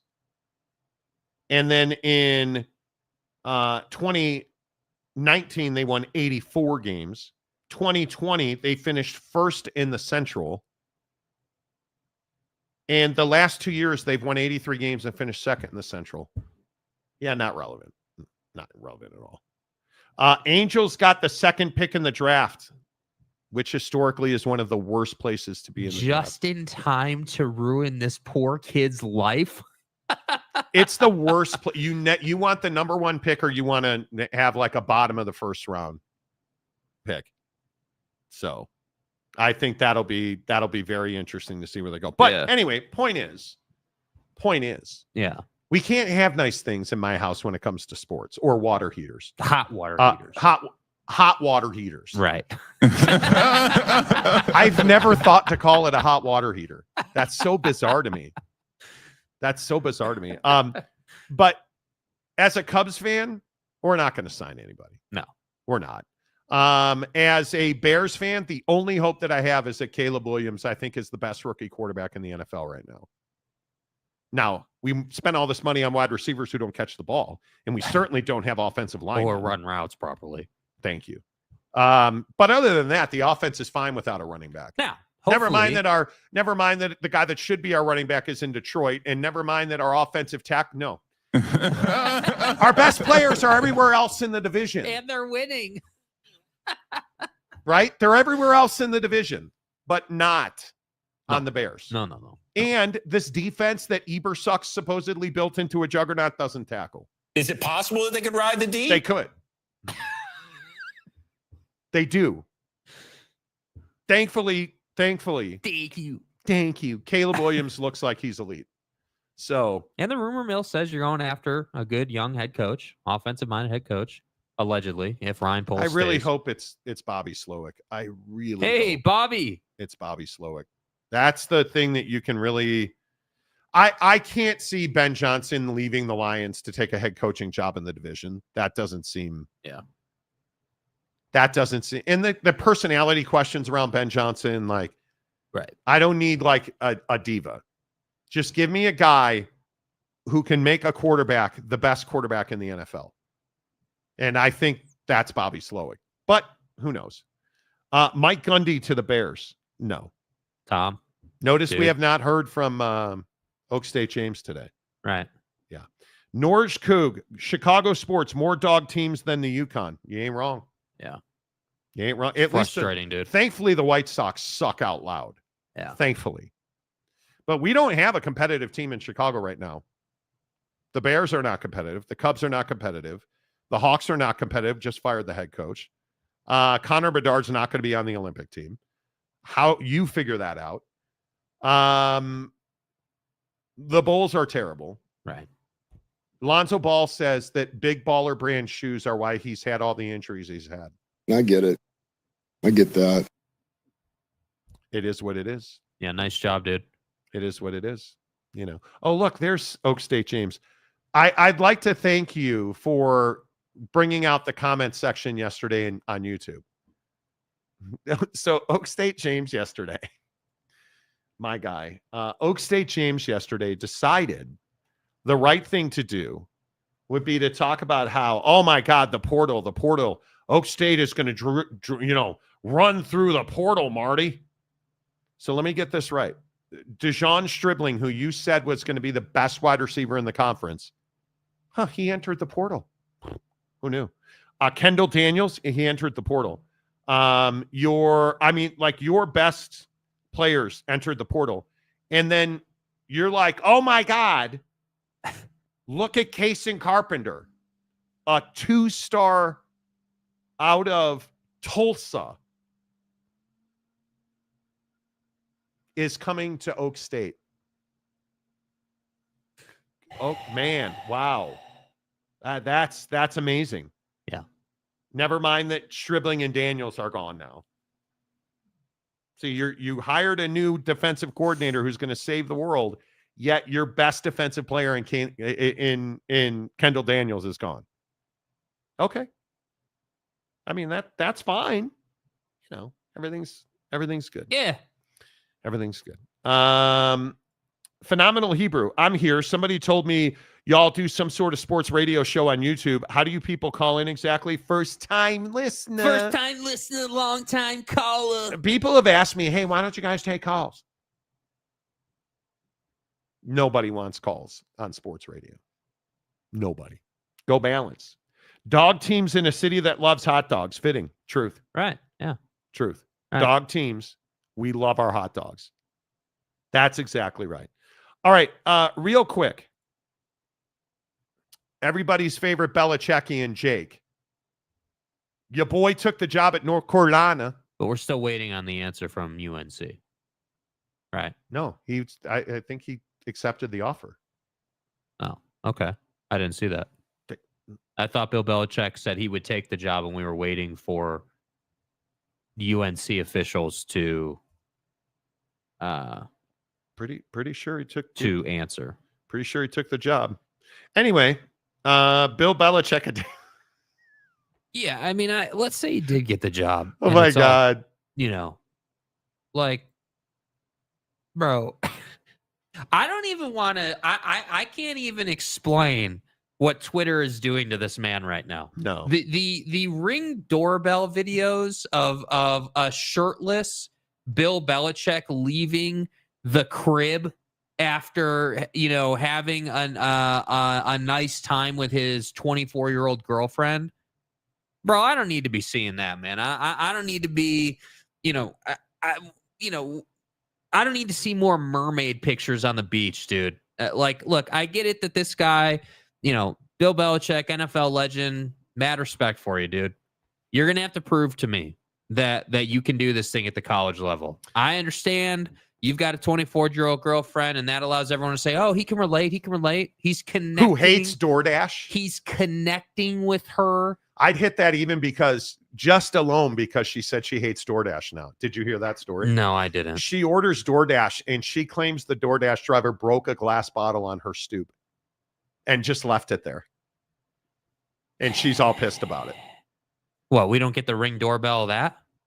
Come on, bro. If I don't spend much time on X, I saw that on TikTok. Bill Belichick stepping outside. Come on, bro. Come on. I mean, do I like this? Do you? I don't know. I'm kind of on the fence with it. I gotta be honest. Like, I don't love it for UNC. I mean, you're going from Mac Brown to Bill Belichick. Like, what are you, first team all old head as your head coach? Like, I don't love it. But at the same time, it is Bill Belichick. It is a legend. This guy clearly knows how to win ball games. But I'm just not quite sold yet that this guy can do it in the college environment, because it is just so different. You're not working with men anymore, bro. You're working with kids. And this guy wants to say, hey, I've got, NFL relationships. I'm going to run a pro system. I'm going to put guys in the NFL level. I'm going to put guys in the NFL. And I agree. He'll probably do all of that. But I don't know. It's much like what I said about the Knicks a month ago. Hey, yeah, this is the guy that we're going to get as our head coach. Hey, Bill, is it cold outside? Yeah, dude. Like, are we cutting some glass here? Or, what are we doing, bro? You know what I mean? Like, come on, dude.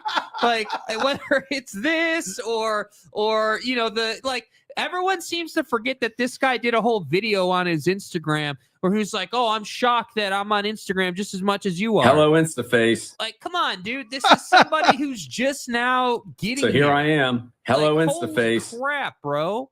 Come on, that's funny as hell. Like, I give the guy credit, but to say that this guy's going to be just a rousing success at UNC is a bit far. We need to see what he can do and if the message and his style of coaching resonates with kids. I am shocked that how does this Ring doorbell video even get out of him? And how does I don't know, TMZ doing their thing, I guess. And how does he get out of her? Because yeah, I love God this joke. Damn. Bro, so I love this joke going around. So you know how like folks like myself are saying we're not sure he's going to be able to quote unquote connect with younger people. Do you mean rise to the occasion? Yeah, everyone out here is like, well, he's connecting with his girlfriend in different ways. Stay hard. And I'm like, okay, dude, we get it. Y'all are hyenas. We understand. Come on, dude. Hot ass. I hope it's true that he took the job. I hope he's taken the job. I hope they're taking him for the job. The latest report that I had seen is that he said, hey, I want to take the job, but we're waiting for UNC to say, hey, Okay. we're good to go with that. That was the latest that I had seen on it. Bro, I'm here for it. I am. He's connected with his girlfriend. I am here for it. I am. Listen, man. If that's your thermostat do you right think there, he would be good at UNC. I mean, do you think it would work? Only if he's shirtless on his porch. Oh, ho, ho! Yeah, I think he'd be great at UNC. Yeah. You doubt it? I mean, I guess I do. I need to see that he actually knows how to recruit, that he can hire people that can recruit at a high level, that he understands how he understands the little minutia stuff that college kids go through that NFL players don't have to worry about. Or it's just a different world, man. We're on the Duke. Yeah. Are we going to get the iconic press conferences? We're on the Clemson. Yeah, we're on the Clemson, man. Come on, we're bro. on the Florida State. I mean, is that who this guy is going to be? We're moving on to Florida State. I mean, are we going to get a jovial, a happy, getting laid 4 times a week Bill Belichick? Or are we going to get 21 times a month, bro? Are we going to get are we going to get a sad, upset Bill Belichick? I don't know, dude. I just think there's so many unknowns. I think he can succeed.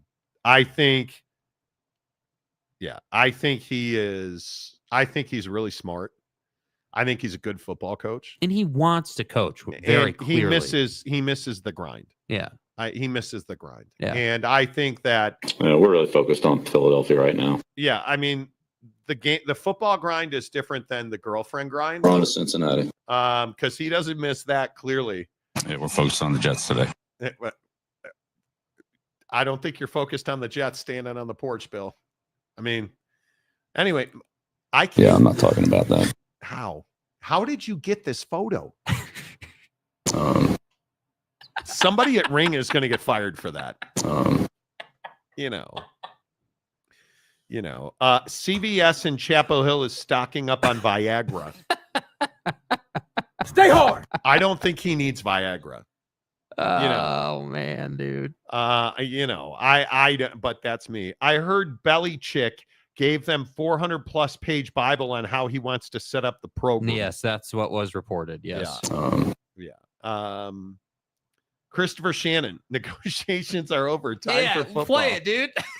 Listen, man. That's exactly what this is. That's so well done, dude. I'm impressed, Chris. This is really well done. Why do you bro. say that's exactly what this is? Because what Bill said by taking the job is negotiations are over. It's time to play football. That's what I told the players. There's no negotiating now. Portal's over. All negotiations history. Now we're playing football. You can enjoy.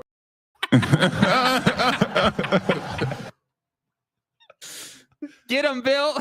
In all seriousness, who do you want? Mike Gundy or Bill Belichick and his hot-ass girlfriend? Bill Belichick. I have to. I would take Bill Belichick over Mike Gundy. Isn't it worth the risk? I mean, what do you have to lose? Yeah. Does he bring McDaniel in to be his offensive coordinator? Probably. Yeah, probably. Yeah, did we put the crew back together? I guess. I mean, is Charlie Weiss going to show up? Oh my God, that size of that guy's gut. Let's be honest. He is doing this to set up his kids to be the next head coach. Could be. And I have no problem with it, man. Hey, do your thing, bro. Is Bill going to try and do a Southern accent now? I love it down here in LSU. Family. Can I get some gumbo? Brian Kelly is such a douchebag. He doesn't win. I've tried to tell you this 100,000 million times. Brian Kelly is such. A casual. I hope he chokes on a crawdad. Chokes on a crawdad. Bill wears a hoodie. Gundy wears a bitch visor. Jeez. Good Lord. Bill wins the points. I agree. Yeah. Do we get the cutoff hoodie in powder blue? Yeah. Larson Witz never thought we'd see the day that Bill has a younger and hotter girlfriend than Brady. We don't know who Brady's girlfriend is. If the blonde chick. You guys remember the blonde chick that was alleged to be going deep on Tom Brady? Kranovitz or whatever her name is. I can't remember her name. The girl that was in the Buccaneers jersey. Where is the photo? Yes. Radikonovich Ditchy. Yeah, right there. Is that her? Yeah, that's her. What's her name? I don't know. Emily Rada. Gosh, what's her name? Inside the Love Life of Tom Brady is the name of this article. All gas, no brake. Nah, bro. I can't do it. Emily Ratajovich. It's something like that. Yeah, Emily Gronkowski. Yeah. Whoa! She is. All right, now we got to play the game. Brady versus Belichick. Oh, Brady's got this. If it's true, it's not true. They're not dating. Okay. Whatever you say, champ. This is not close. Hi. Damn. Hey, baby. You're a coach. Yeah. You're a quarterback. Hell yeah. Also, can I point out, how the hell is Bill Belichick flying commercial? Why are you flying commercial? He ain't that rich. He ain't got private money. Oh, please, dude. You think he does? Oh, yes. Do you know how expensive it is to fly me some private jets? She's amazing. Yeah. The biting finger thing. Yeah, she's gorgeous, dude. I'm here for it. Yeah. That's wild. Yeah. But yet. And then there's this. Bill, you bite your finger, I'll throw up on your feet. Like, I'm not, dude. I am not. No. The answer is no. Yeah. No. James, this is what high maintenance looks like. Yes. She's in love with his mind and doesn't care about his $70 million net worth. Right. His soul. His young man spirit. That's why I want to pole vault with Bill Belichick. Right. That's why we Family Showgram? Of course it is. There was another supermodel Brady was dating. That's the name you're remembering. Is that it? Yeah. Okay. I'm here for it. Tom says he's single and focusing on his career. So, sure you are. Which is, I'm still amazed that Gisele Bündchen may have strayed from the matrimonial bond. Yeah, when she went rolling around on the mat with Buddy. Hey, they were training in Brazilian jiu-jitsu. I'm sure. Yeah, I'm sure that's what it was. Yeah. Her gi allegedly. Right. Allegedly. Tom Brady not dating anyone, focusing on work and kids amid Jizzy's pregnancy news. Yeah, don't forget Gisele Bündchen. Macaque. Stop. You're such a jerk. Yeah, whatever, dude. It's fine. Whatever, man. It's fine. Tom Brady finds dating tough after Jizzy's new romance and pregnancy stung him. Are you the guy that gets upset when your ex is like, hey, by the way, flowers are growing in the garden? Would you be upset? Yeah, I mean, that would be that? upsetting. Yeah, it would. Yeah, I understand why Tom would be upset about that. Yeah, I think it is. I think he's single, and I would be single too. I'm gonna make that Belichick picture the new wallpaper on my phone. You're gonna make the glass cutters, dude, like his. Really? I don't need that. You can find it all over the internet. I found it on TikTok. Go find the video. It's a video. Is iconic. It's a video. But it is copyright. That's why we can't play it. But he's just walking out onto his porch. It's just vintage, dude. It's awesome. Why is Bill not only flying commercial, but also on a $1,500 per month apartment porch? It is a little interesting that the porch that he's on, there's like no privacy. Oh, dude, he's just chilling, bro. Because I think he's a down to earth guy. I don't think he's not like a lavish.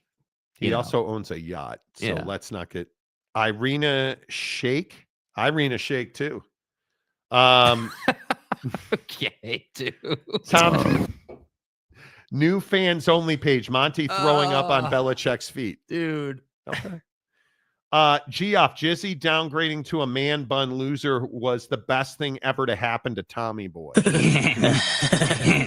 you think Tommy like lusts after her? Do you think he's like heartbroken? Do you think Yes, he's I think he's heartbroken. Yes, I do.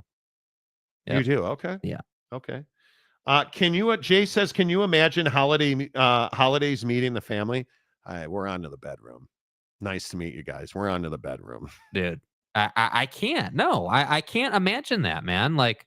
It has to be awkward. Yeah, we're really focused on Philadelphia right now. I'm really focused on her midriff. Yeah, we're focused on the Jets today. That turkey was great, but We're on to Cincinnati. I'm more focused on the breast meat. I'm on the dessert now. Yeah, we're really focused on Philadelphia right now. Oh my God, he's probably older than her parents. You ain't wrong. He ain't. Well, wait until you guys are old enough to get Social Security. Then you'll see what ribbon. Once I got Social Security, I started flying coach instead of standby. It's been a big upgrade. Now I'm on to anyway. Sapiosexual. What the hell does that mean? So love in Belichick's mind. Okay. Yeah, all right, bro. I mean, again, and throwing up on Belichick's feet for fans only. And I actually think it's OnlyFans, but Donnie, you're out of your element. I mean, you're the porn guy, you would know, right? Yeah, for sure. Huh? Which is fine. Yeah. Right. And then real quick, speaking of NFL, why are you so bent about this? Because, dude, Jake walks into the studio this morning. It's 28 degrees outside. It's cold. It's glass cutter weather. Like, did you cold start the? Yeah, dude. Yep. Every day. Dude, I feel bad for my neighbors, honestly. Like, I try to pull out as fast as possible. See, are we clear on that? Why do you say stuff like that? You know damn well what they're gonna do in the comment section. Me? Hey, bro. Yeah, I'm sorry, my car's so loud. I'm gonna pull out real quick, okay? Me? You know what they're going to do in the comment section when you say stuff like that. Well, that's why I say stuff like that, Skippy. Hey, guys. There you go. God damn, I love Jakey Toodles. There you go. There it is. Yeah, dude. There it is. Toodles. Yeah, great rule for life. Yeah, pull out real fast. You're such a jerk. I'm going to pull out so quick. Me know that not real money exactly. Right. Giggity. Pull out quick to hit that golden 21 times a month, man. That's right, dude. 21 times a month is what we do. Yeah, that's the benchmark. What we do.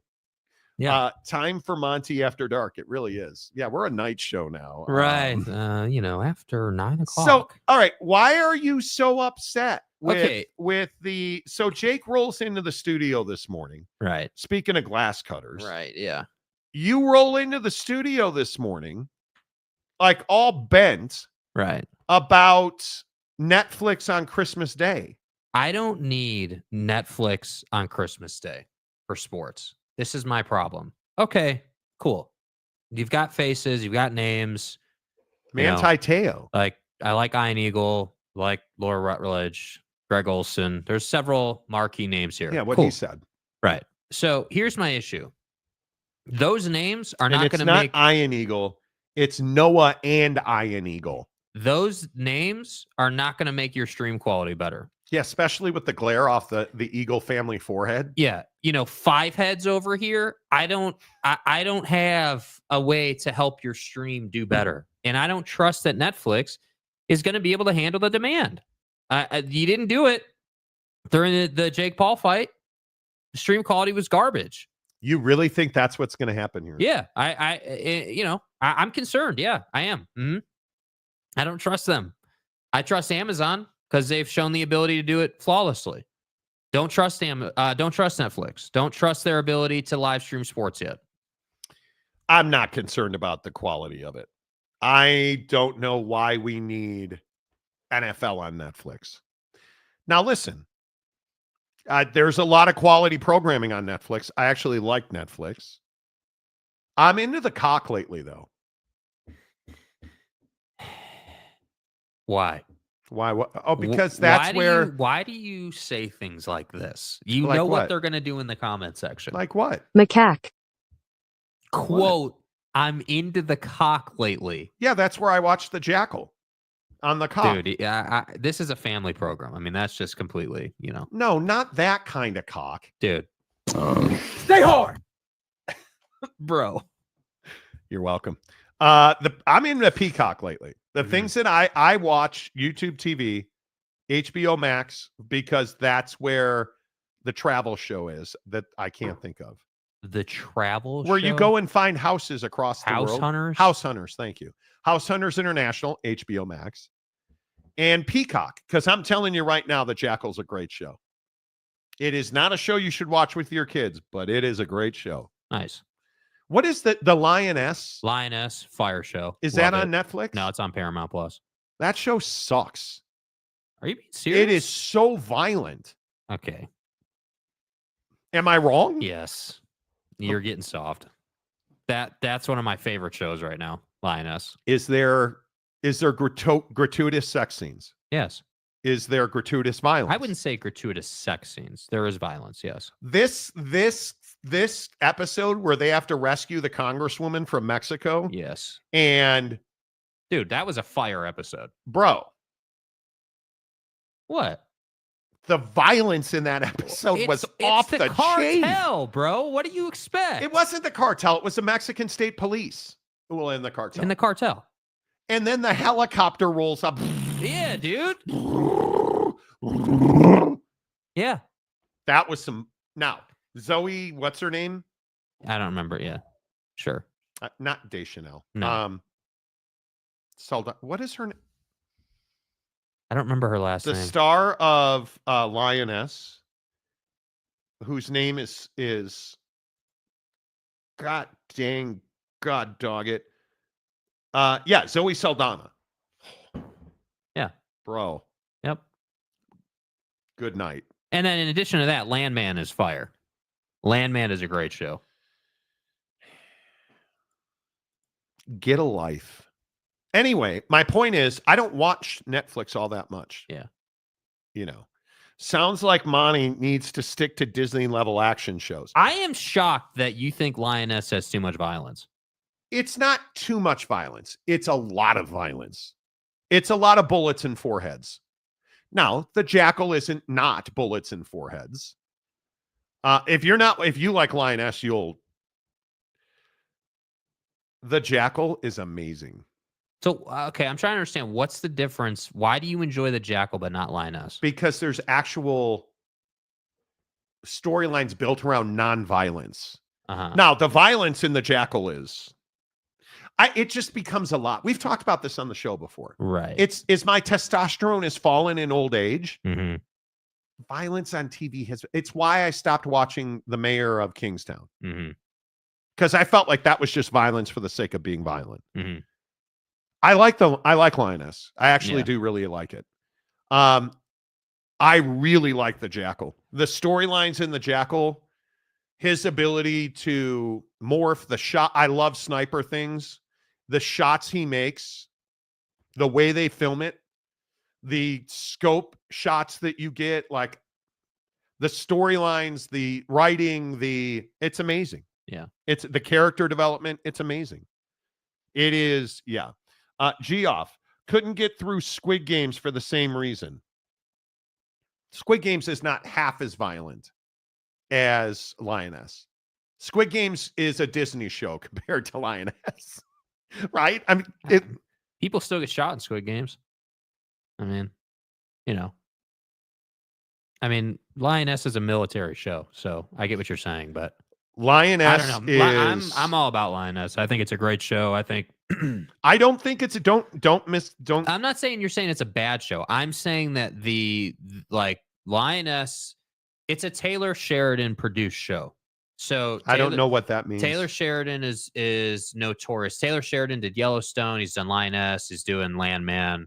He is notorious for producing shows that have this certain feel to them. So there is some violence, but you get it's just a certain style. I don't even. Does it know ever become too much for you? No, I haven't once felt like Lioness was too much. But no. just in general, on any Mayor of Kingstown became a little bit too much for me, not because of the violence per se, but because of how just the way they shoot that show. It's raw is the word that comes to mind. Like there in season 2, I believe it was, is that the season where the girl is like, basically the bad guys take this girl from the main character and she gets drugged up and abused and suffers, and it's just a terrible thing. In Lioness. Yeah. No. In Mayor of Kingstown. Yeah. And I was just like, dude, this is pretty dark stuff here. Like, military stuff doesn't really bother me. It's the military. Like, we do that every day.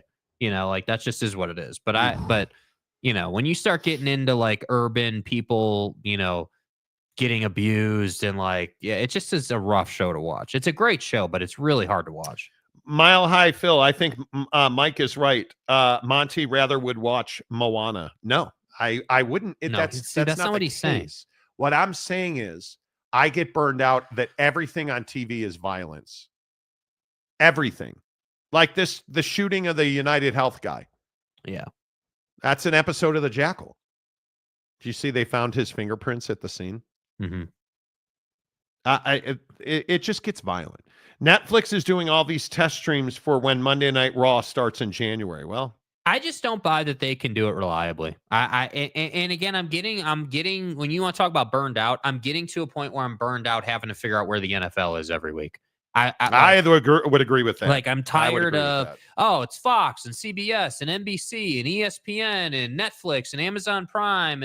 Dude, bro, we get it, bro. I get it. Yeah. San Diego State, Glenn Monty, it's war. Of course it's violent. You're not wrong. But he's not saying it's not, war is not supposed to be violent. What he's saying is that he gets burned out that everything on TV is everything is violent. Yeah.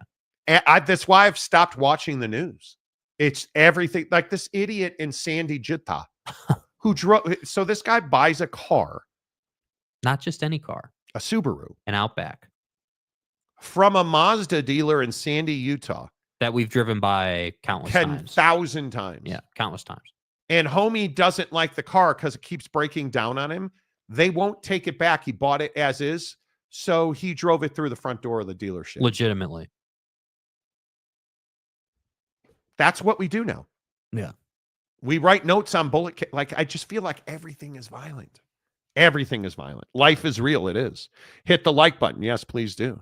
If I wanted to watch violence, I'd watch the news. Yeah. Yeah. Glenn says, Mayor of Kingstown. That is violent. Yes, it is. That Mayor of Kingstown, I understand why that one burned you out. I'm with you. I haven't watched. I enjoyed Mayor of Kingstown the first season. The second season kind of got to that limit, though. The movie The Gentleman and then the show The Gentleman on Netflix. Greatness. I'll check it out. Jeremy Bolton, The Boys is the same way. Such a good show, but man. And that's the thing. I love Mayor of Kingstown. The writing on that show, the storylines are elite, dude. But I just can't. I just can't. Let's see. The Stadium Guy James. So are they going to talk about bowl games at all? No. My wife and I have tickets for the New Mexico Bowl. Still upset that Tech is going to the Liberty Bowl, even though TCU beat Tech. Okay. That's a you problem, bro. Yeah. With all due respect. I just don't think there's that much interest in bowl games outside of the college football playoff. Colorado and BYU is going to be a hell of a game. But no. Phenomenal Hebrew, y'all need to learn to tear your viewers a new one when the likes are low. I know everybody tells me that. Everybody tells me that. We've had over 2,000 views and we only have 58. Hit the like button, man. How hard is it? I'm bad at YouTubing. I totally get it. I I don't ask people to hit the like button. I don't say subscribe to the show. If you're watching on Spotify, Jake had a Spotify meltdown yesterday. If you're watching on Spotify, if you are watching on Twitter, please come over to YouTube and hit the like button, subscribe. I appreciate it. I think we're at 126,000 subscribers on the show now, on the channel. If I said it every day, we would probably have more. Totally agree with that. I ask you to please hit the like button. We try to get 100 likes during every live show. Yeah. I'm terrible at it. I am terrible at it. I freely admit people always tell me you don't ask people to leave you paid comments and you don't ask people to hit the like button. I agree. But I just appreciate that you guys are here. I appreciate you help us be one of the best, promo codes on Prize Picks. I appreciate you go to the advocates. I appreciate you donate to the advocates. Yeah. Hitting the like button is one of the easiest things you can do, though. It's free to you. It doesn't cost money, and it really helps the show grow. Yeah. And a lot of our viewership is off of YouTube, by the way. Yeah. I would say during our live show, most of our viewership comes from Facebook and Twitter, and then YouTube, because we distribute it across all platforms. Yeah. But on YouTube today, we have almost 2,100 views, almost 900 comments. I appreciate you guys. I appreciate you guys supporting the show. Yeah. I really, truly do. Vandy and OU only made bowl games because of Bama. I would agree with that. Yeah, I just don't think bowl games matter as much, man. It's great you made it to a bowl, but this is the plight of Oklahoma State and every other Big 12 team. Yeah. Right now. Hey, cool, you're bowl eligible. Neat. Yep. Awesome. Boyd Lake, I got tickets for the Alamo Bowl. Going to stop at the best Buc-ee's in the world. We really do need to come down to Texas and go to Buc-ee's.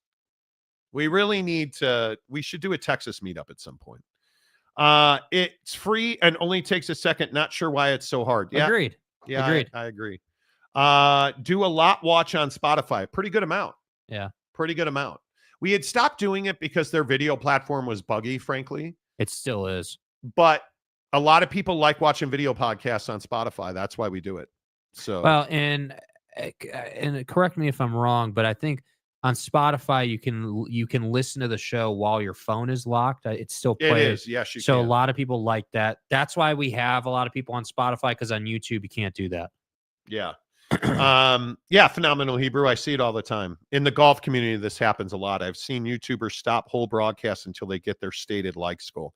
I just don't like doing that. Yeah, I mean, we're not that thirsty for likes. It really helps the channel grow. There's a noticeable difference. Like when you guys hit the like button, I'm just telling you right now, it recommends the show more. Like we can see it in the analytics when the shows that do 250 likes are getting recommended more. Those shows will do, 20, 30,000 views, so it does help the channel grow. It does. And we do. YouTube tells us all the time, you're top 5% of sports talk streams. You're this, you rank here, you rank like, go watch our shorts. Yeah. That's that. And I appreciate you guys. Yeah.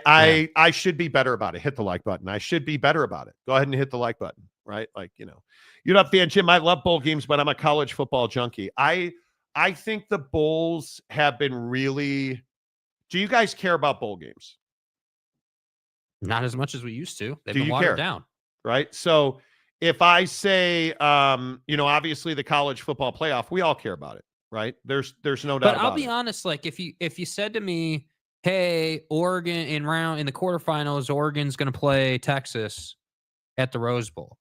Well, with all due respect, I'm not watching it because it's the Rose Bowl. I'm watching it because it's Oregon and Texas, and wherever they're playing, I'm going to watch. Cal, UNLV in the LA Bowl. I'm sorry, I don't care. I don't. That's tough. I look at some of the bigger ones. Union Home Mortgage Gasparilla Bowl. Do you guys know where that game is? You guys, where's that game? Oh, at Raymond James in Tampa. Tulane in Florida. It's actually a good matchup. Famous Idaho Potato Bowl. No, I'm not watching. Right? Hawaii Bowl. Yeah, I'm just not a huge bowl guy. And maybe that's tough to say or not great, but it's not The something. Garden Variety Bowl. I think the Liberty Bowl is actually a really good matchup with Texas and Arkansas. I think that's a big one. The Vegas Bowl with A&M and USC. That's a great game. That's a great game. But do you want to see North Carolina and UConn at Fenway Park for the Wasabi Fenway Bowl? Not sure that I'm here for that. Okay, Pop-Tart Bowl has built a reputation for itself. Iowa State, Miami this year. That's a great matchup. Yeah, but like Alabama, Michigan in the ReliaQuest Bowl. Even like the January 2nd, because all the big games are on January 1st. Duke Old Miss in the Gator Bowl. Yeah. Bahamas Bowl. There's 2-3 that you really care about. I think that's the problem. Yeah. Oak State James for $5. If you lived in Texas, you would go to the SEC games, Texas and A&M, Big 12, ACC, and hopefully Mountain West or Pac-12 will add a Texas team. Could be. I think Texas is vital to the Big 12 success or failure. Yeah. You can lock your phone on paid YouTube. Yes, you can. Oh, you can? Oh, okay. Yeah. Oh, yeah. Oh, I didn't know that. Oh, yeah. I didn't realize they added that. YouTube Premium for sure. Oh, Yep. that's sick. Love that. Don't threaten me with a good time, Fat Jesus. Ooh, what did Fat Fat Jesus say? say? Fat Jesus. Where's our boy here, man? There he is right there. He said, I'll flick your like button. Nice job, dude. Yeah, who are you? Glass cutter guy? Go ahead, flick Bill's like button. Go ahead. He's got 2 of them, apparently. That's the most awkward picture ever. That is, okay. Mike Smith, yes, as I said before, I like seeing teams who normally do not play each other have a game. I think it's also nice for some seniors who probably will be their last game ever, mind you. Yeah, I agree with that. That's very thoughtful. That's very thoughtful. San Diego State Glen, and take a photo with either the Buc-ee's mascot inside or the bronze Buc-ee statue outside when you finally go, Monty. Maybe it's something we need to plan. Yeah. We'll come down to Texas, play a round of golf. We'll go to Buc-ee's and get a barbecue sandwich. Yeah. Yeah. That would be, yeah. That'll work. The Charmin Toilet Bowl. Right. Featuring Notre Dame. Right. Brandon Butler, any bowls that are not in the CFP are just exhibitions and no longer have any value. It really hurts them. Yep. I think. I'll give you the names are pitiful and don't help stir up interest. No, they don't. The Preparation H Hemorrhoid Bowl. Come on. But I mean, they're important to a lot of, yes, the Fart Echo Bowl. Right. That's right. Yeah. Brought to you by Echo Blowers. I FaceTimed Jake sitting on the toilet today and he answered. What are we doing? It was awesome. Don't fuck. Yeah, I probably shouldn't have done that. Yeah. I'm not going to pay much attention to the Bulls. Yeah. The NFL draft. Are you guys excited about the NFL draft? Excited? You're not excited about the NFL Not draft? yet. I'm not in the mood for it yet. New York Giants are going to take a quarterback. Do we all agree on that? Yes. Cam Ward or Shedeur Sanders? I mean, Shedor's the pick. Like, you should take Shedeur. But knowing the Giants, they'll probably take Cam Ward. Honestly, this is an organization known for terrible draft picks. We know what you are. I'd be all over Shedeur. Yeah. It wouldn't even be a conversation for me. I think Shedeur is the right pick. I don't know. We'll see if they clean house with the Giants. They may. I think Dayball's probably gone. But let's say you do take Shedeur. You got it. This is the Chicago thing. You got to put something around him. I mean, again, the idea that, we have the infamous clip of the Giants GM saying that, hey, like, or Saquon can go out and find his biggest value or whatever, and we'll move him. And then the owner of the team is like, hey, he better not go to Philly and blow us up. And that's exactly what's happened. And I just, it's frustrating that, you're sitting here and the Giants can't get it right. They're a marquee franchise in the NFL. The league is better when they're better. That division needs them to be good desperately. And I don't trust that they will evaluate and pick the right guy consistently. That's the problem. I mean, because there's just not a lot of quarterbacks in this class. No, it's not an amazing draft. Like, and frankly, again, as I said at the beginning of the show, I'm already mourning the death of football season. I mean, it's already, we've got a month to go or whatever, college football. And then, the Super Bowl is right around the corner. How do I put this? I don't know that there's much compelling top tier talent in this draft. No.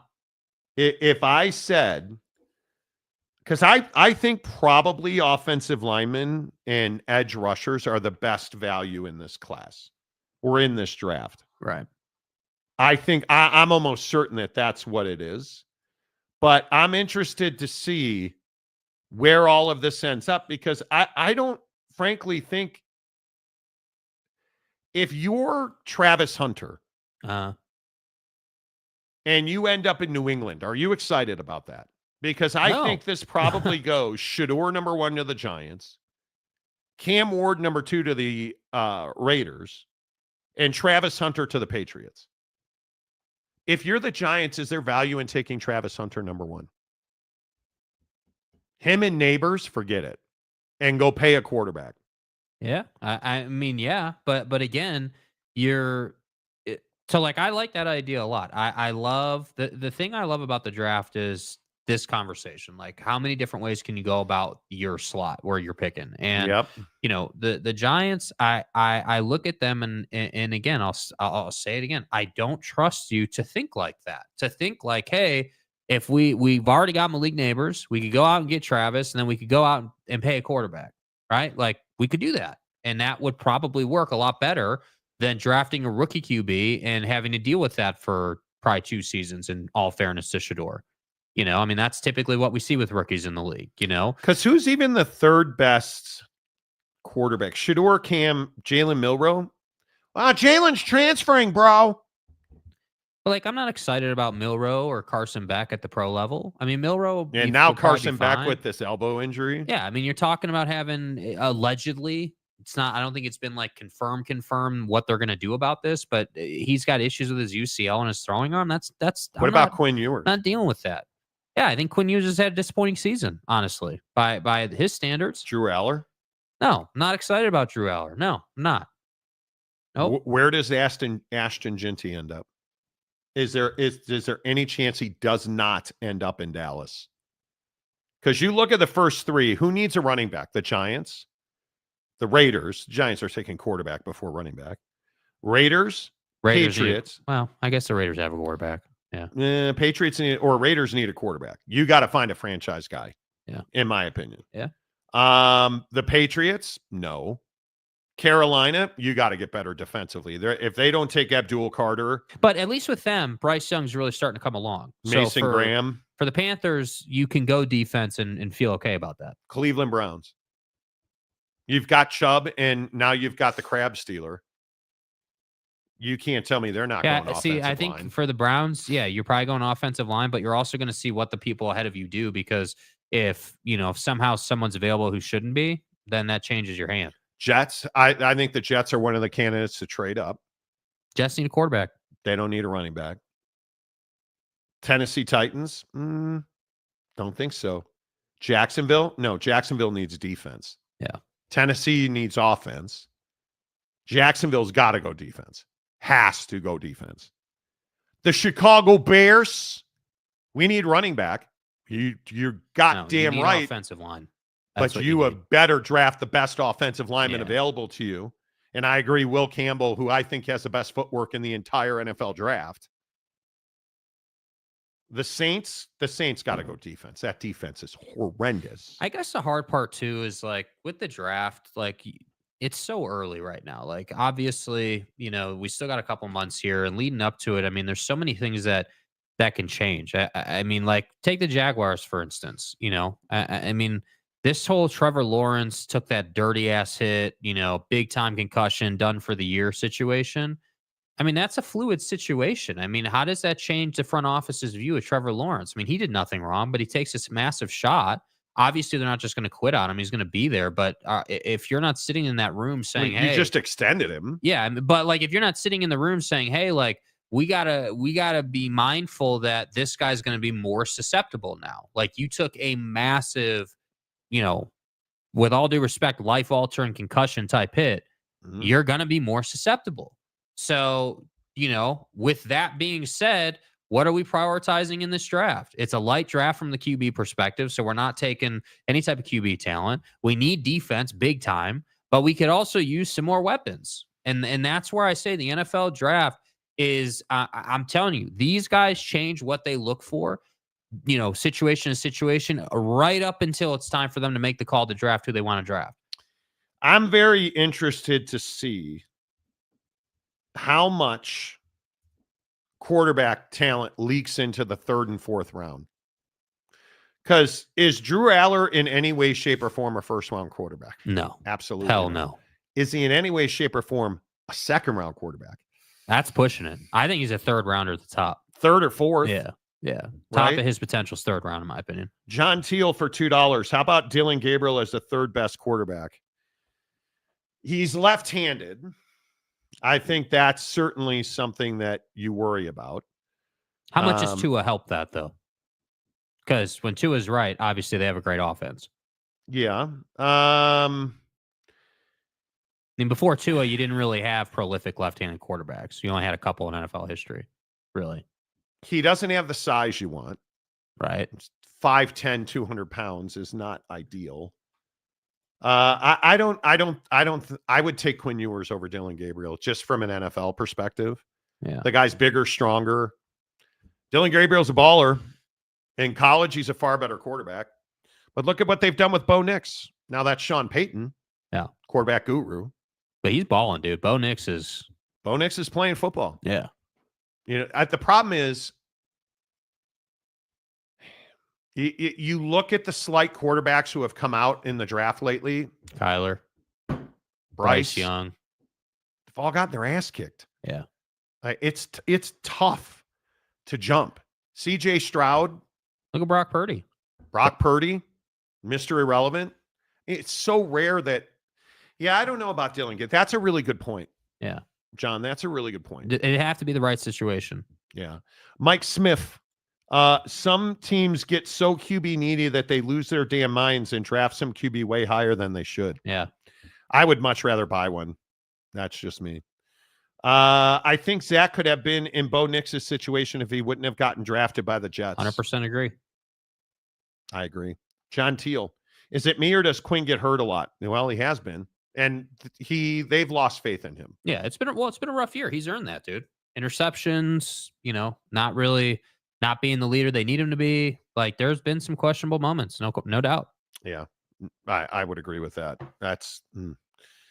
I think I would agree with that. Mike Smith, Sam Darnold agrees. Well, yep. You just got to get out of bad situations. And Carolina, the Jets, but now look at Bryce Young balling out. Because they brought Andy Dalton in. I don't know how you explain that. I think in this league, you had better have an offensive line with a young quarterback, and you better have wide receivers. Because I think you're learning very quickly from Caleb in Chicago that if you don't have an offensive line, the decision-making process can't grow. Yeah. And now that he's adjusted to that terrible offensive line and no running game to speak of, you're starting to see the ball come out quicker. How accurate has Caleb Williams been? Yeah. Man, he has gotten better. It'll be interesting. I think that a guy like Ashton Jeanty has no place to go but the Dallas Cowboys. Well, he wants to play there, so. I think at 12, I don't see somebody that ahead of them that clearly is going to take Jeanty. And they need a back. There's no doubt. And donuts. Jeanty's 132 yards from Barry Sanders. Well, cool. Good luck, my guy. You got a lot of grinding to do. Jeremy Bolton, the Jets should trade Aaron Rodgers so they can So they could totally ruin his career. Oh, wait, did you guys see that Brett Favre tape with Mark Gastineau? Yeah. That was awkward. Do you guys blame Brett Favre for taking that sack? Brett Favre took the Michael Strahan sack that broke the all-time sack record for a season for Strahan over Gastineau. Gastineau essentially accosted Brett Favre over it. I don't have any problem with it. Brett Favre wanted to be the guy that gets sacked by Michael Strahan. That's his right. Why do I care? Yeah. Why do I care? Gabe H, will Scattaboo make it to the NFL? I think he will. Yeah, for sure. The problem is how his style of play generally is very short. The LSU fullback running back guy, whose name I can't remember. Very short-lived, though. Very short-lived. Bryce needs to sit behind an older QB, and that was not really going to happen. No, it wasn't. No, it was not. John Teal, I'm the oldest 40-year-old you'll ever meet. I'll trade the farm to draft the best O-line, D-line. Just kill it on the line and you'll win. You got to win the trenches. Yeah, I agree. Mayor McCluskey, I think Scattaboo will get drafted but I don't see him lasting very long in the NFL. I agree. I saw a meme. More and more parents don't let their kids play football because it's not worth the risk of getting drafted by the Jets. It's a real problem. Yeah. Getting drafted, the Jets. How's your book going, dude? Fat Jesus has a book on Amazon, which is amazing. Do we have time to do my financial woes around home warranties? Sure.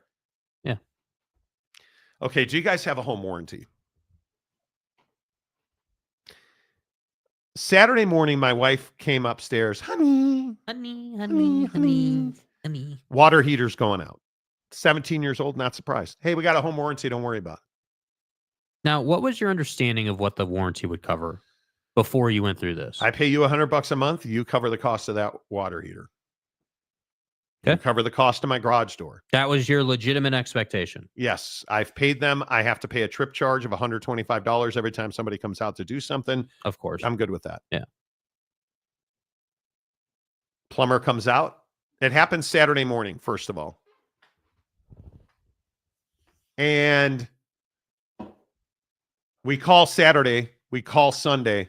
Turns out there's no weekend service. They're closed. No emergency service of any kind. They don't call us on Monday. Monday, late in the afternoon, we call. And we're like, hey, WTF, you scamming Fs. They're like, oh, we sent it to the plumber. They didn't call you? No, they didn't. Okay, here's their phone number. I Google searched the phone number. It's disconnected on Google. Disconnected. Okay, well, we talked to them. They'll be there between 8 and noon. Yesterday. Okay. Can't come out till Tuesday. Okay. They'll text you when they're on their way. Do you think they texted? Showed up at noon and just rang the doorbell. Comes downstairs. The guy's here 3 minutes. We need to replace this. Okay. I'll send you an estimate. All right. Great. Thanks. Nice dude. Did they send us an estimate? No, we had to call. $1,000 out of pocket. $1,000. And I'm just like, well, I don't understand why. So why is it that you're paying the $1,000? That's what I'm saying. Well, did the home warranty company explain it? Yeah, we have to cover part of the repair. So I'm insurance is a scam. Insurance is a scam. I just don't understand what they're insuring. Are they covering? So I don't know either. So you don't know what the total cost of the repair would have been. No, but I'm going to ask. Yeah. I know that I have to cover $1,000. I think it's $1,048. Yeah, on top of, you want to, and I'm not complaining, nor am I telling you I'm rich, but you want to know what my life is like right now? I have a $30,000 HOA assessment. Yeah. I have a $13,000 tax bill because I had a crappy tax lady. And I continue to get sniped. Should I answer this call from area code 5256358? No, I don't think I'm gonna.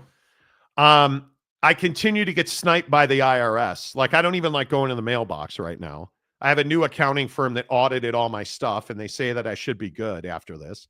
But I got to pay $30,000 to my HOA, $13,000 to the IRS. I got to pay $1,000. That right there is $44,000. None of this did I know when I signed up for Cubs season tickets for $8,000, and then $2,000 more for spring training season tickets. None of this did I know. I'm at like 50 G's this in the next 2 weeks.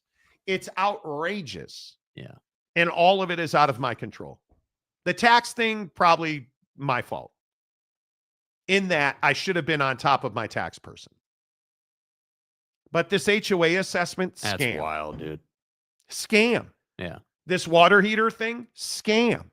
Yeah, I would love to know what the total cost of them doing that job is and how exactly you're on the hook for $1,000. When I lived in Arizona and I built a house in Arizona. Yeah. The builder grade water heater sucked. So I upgraded my water heater to a better water heater with a release tank, and which made a noticeable difference. Huge difference. Yeah. Water purification system, huge difference. That whole thing was $2,500. So am I paying probably 50% at least of this water heater replacement? Seems that way. On top of this BS HOA situation. So my HOA, I live in a city where HOAs, Utah has HOAs everywhere, essentially. This HOA sued the builder and lost. And so who's got to pay for that? We do. We got to pay legal fees, and we've got to pay for home repairs. Not on my house, on other people's houses. Can we opt out? No. Okay, here are your options. Pay the $30,000 in a lump sum or pay $225 a month for the next 20 years, which works out to over $50,000.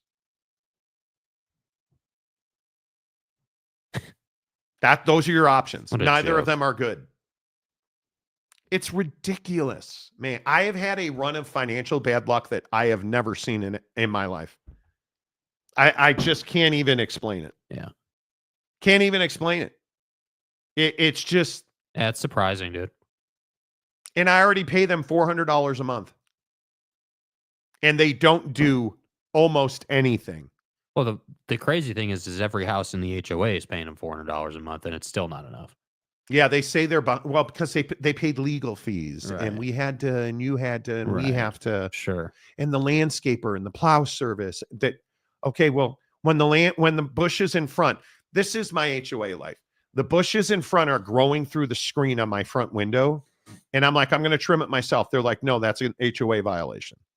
Okay, well, will you send the guys down? They only trim your bushes once quarterly, so I should just let them grow through the. So we wound up trimming them ourselves, and then we wound up having the screens redone. Like, what am I paying you for? Yeah. I will never, ever, ever live in an HOA again. Yeah. And not surprisingly, this assessment comes out, and all these people put their houses up for sale. Good luck selling your house with a $30,000 assessment. I noticed that the people there's on your street, there's a house that they've only lived there for 18 months. Yeah, like less than 2 years. Put it up for sale. Yeah. Good luck. Yeah. Now for me, because I'm paying it in a lump sum, if I wanted to sell my house, I could very easily sell my house because the assessment's paid. I'm $200,000 in equity. Like I could sell my house. Yeah. If you're not paying that in a lump sum, good night. Good luck. I'll never, ever move into another HOA. Yeah. I will not move unless I can afford to build a house on a piece of land where I can have a par 3 in my backyard. Yeah. So never. Monty should run for HOA and first act is to resolve the HOA, dude. It's if I just nonsense. If I could dissolve the HOA, I would. 100%. Warranty on the refrigerator ice maker goes out. Unusual breakfast habit of popping popcorn at 8 a.m. My wife is like, there's a guy who works here every morning at 8 a.m. He pops a bag of popcorn. You're healthy. Warranty on the refrigerator ice maker goes out. Warranty company said repair dude 5 times until he gave up. Warranty company sent a repair dude, but 4 times until he gave up. Warranty refused to replace it. That's what I'm saying. Like, it's a scam, bro. Insurance in general. And I'm not saying what Homeboy in New York did was right. I understand it. Insurance is a scam. Yeah. Do you understand? Like, there are these fires in Malibu going on right now, and they're already talking about that those people won't be covered because they don't have fire insurance. Not going to cover pre-existing conditions. Not going to, like, it's a scam, dude. Yeah. I want to get platelet-rich therapy in my knee. My insurance doesn't cover it. Like, what do you cover? That's exactly right. Like, what do you actually come through on? Have you looked at your dental insurance? I have the best dental insurance plan you can get, and they don't cover orthodontics in any way, shape, or form. Why? Because that's considered a luxury or whatever. All these people in Florida that didn't have flood insurance. Yeah. They had a hurricane. Have you guys seen this? They had hurricane coverage. They didn't have flood insurance. The hurricane didn't damage your house. The flood waters did. So we're not going to cover it. Well, it wouldn't have flooded without the hurricane. That's not the point. It's a flood, not a hurricane. Like, are you out of your mind? Yeah. Are you out of your mind? And you guys wonder why I tell you, when you get in a car accident, please do not trust your insurance company. Call the advocates. Yeah. Because they're not working for you. It is wild to me. Okay, there endeth the lesson. Good talk. Did you get your sport Crocs insured? Shut up. My sport Crocs. That's my guy right there. That's my guy. That's my guy. Sport Crocs. They're too expensive. They wouldn't cover them. Yeah. God, I love you guys. Mayor McCluskey, always good to see you. 1 week to go. We're going to have it all covered for you. Back tomorrow morning at 8. The Monty Show, as always, is presented by our good friends at The Advocates. TheAdvocates.com. Don't trust your insurance company. I'll say it 100,000 million times. Your insurance company is not working for you. They're working for their shareholders. The Advocates are going to fight for you. They're going to give you quality, risk-free advice, and you'll never have to reach into your pocket to pay them. You don't pay the Advocates unless and until they win your case at TheAdvocates.com. Thanks for being here. Please hit the like button on the way out the door. Until tomorrow, say goodbye, Jake. Goodbye, Jake.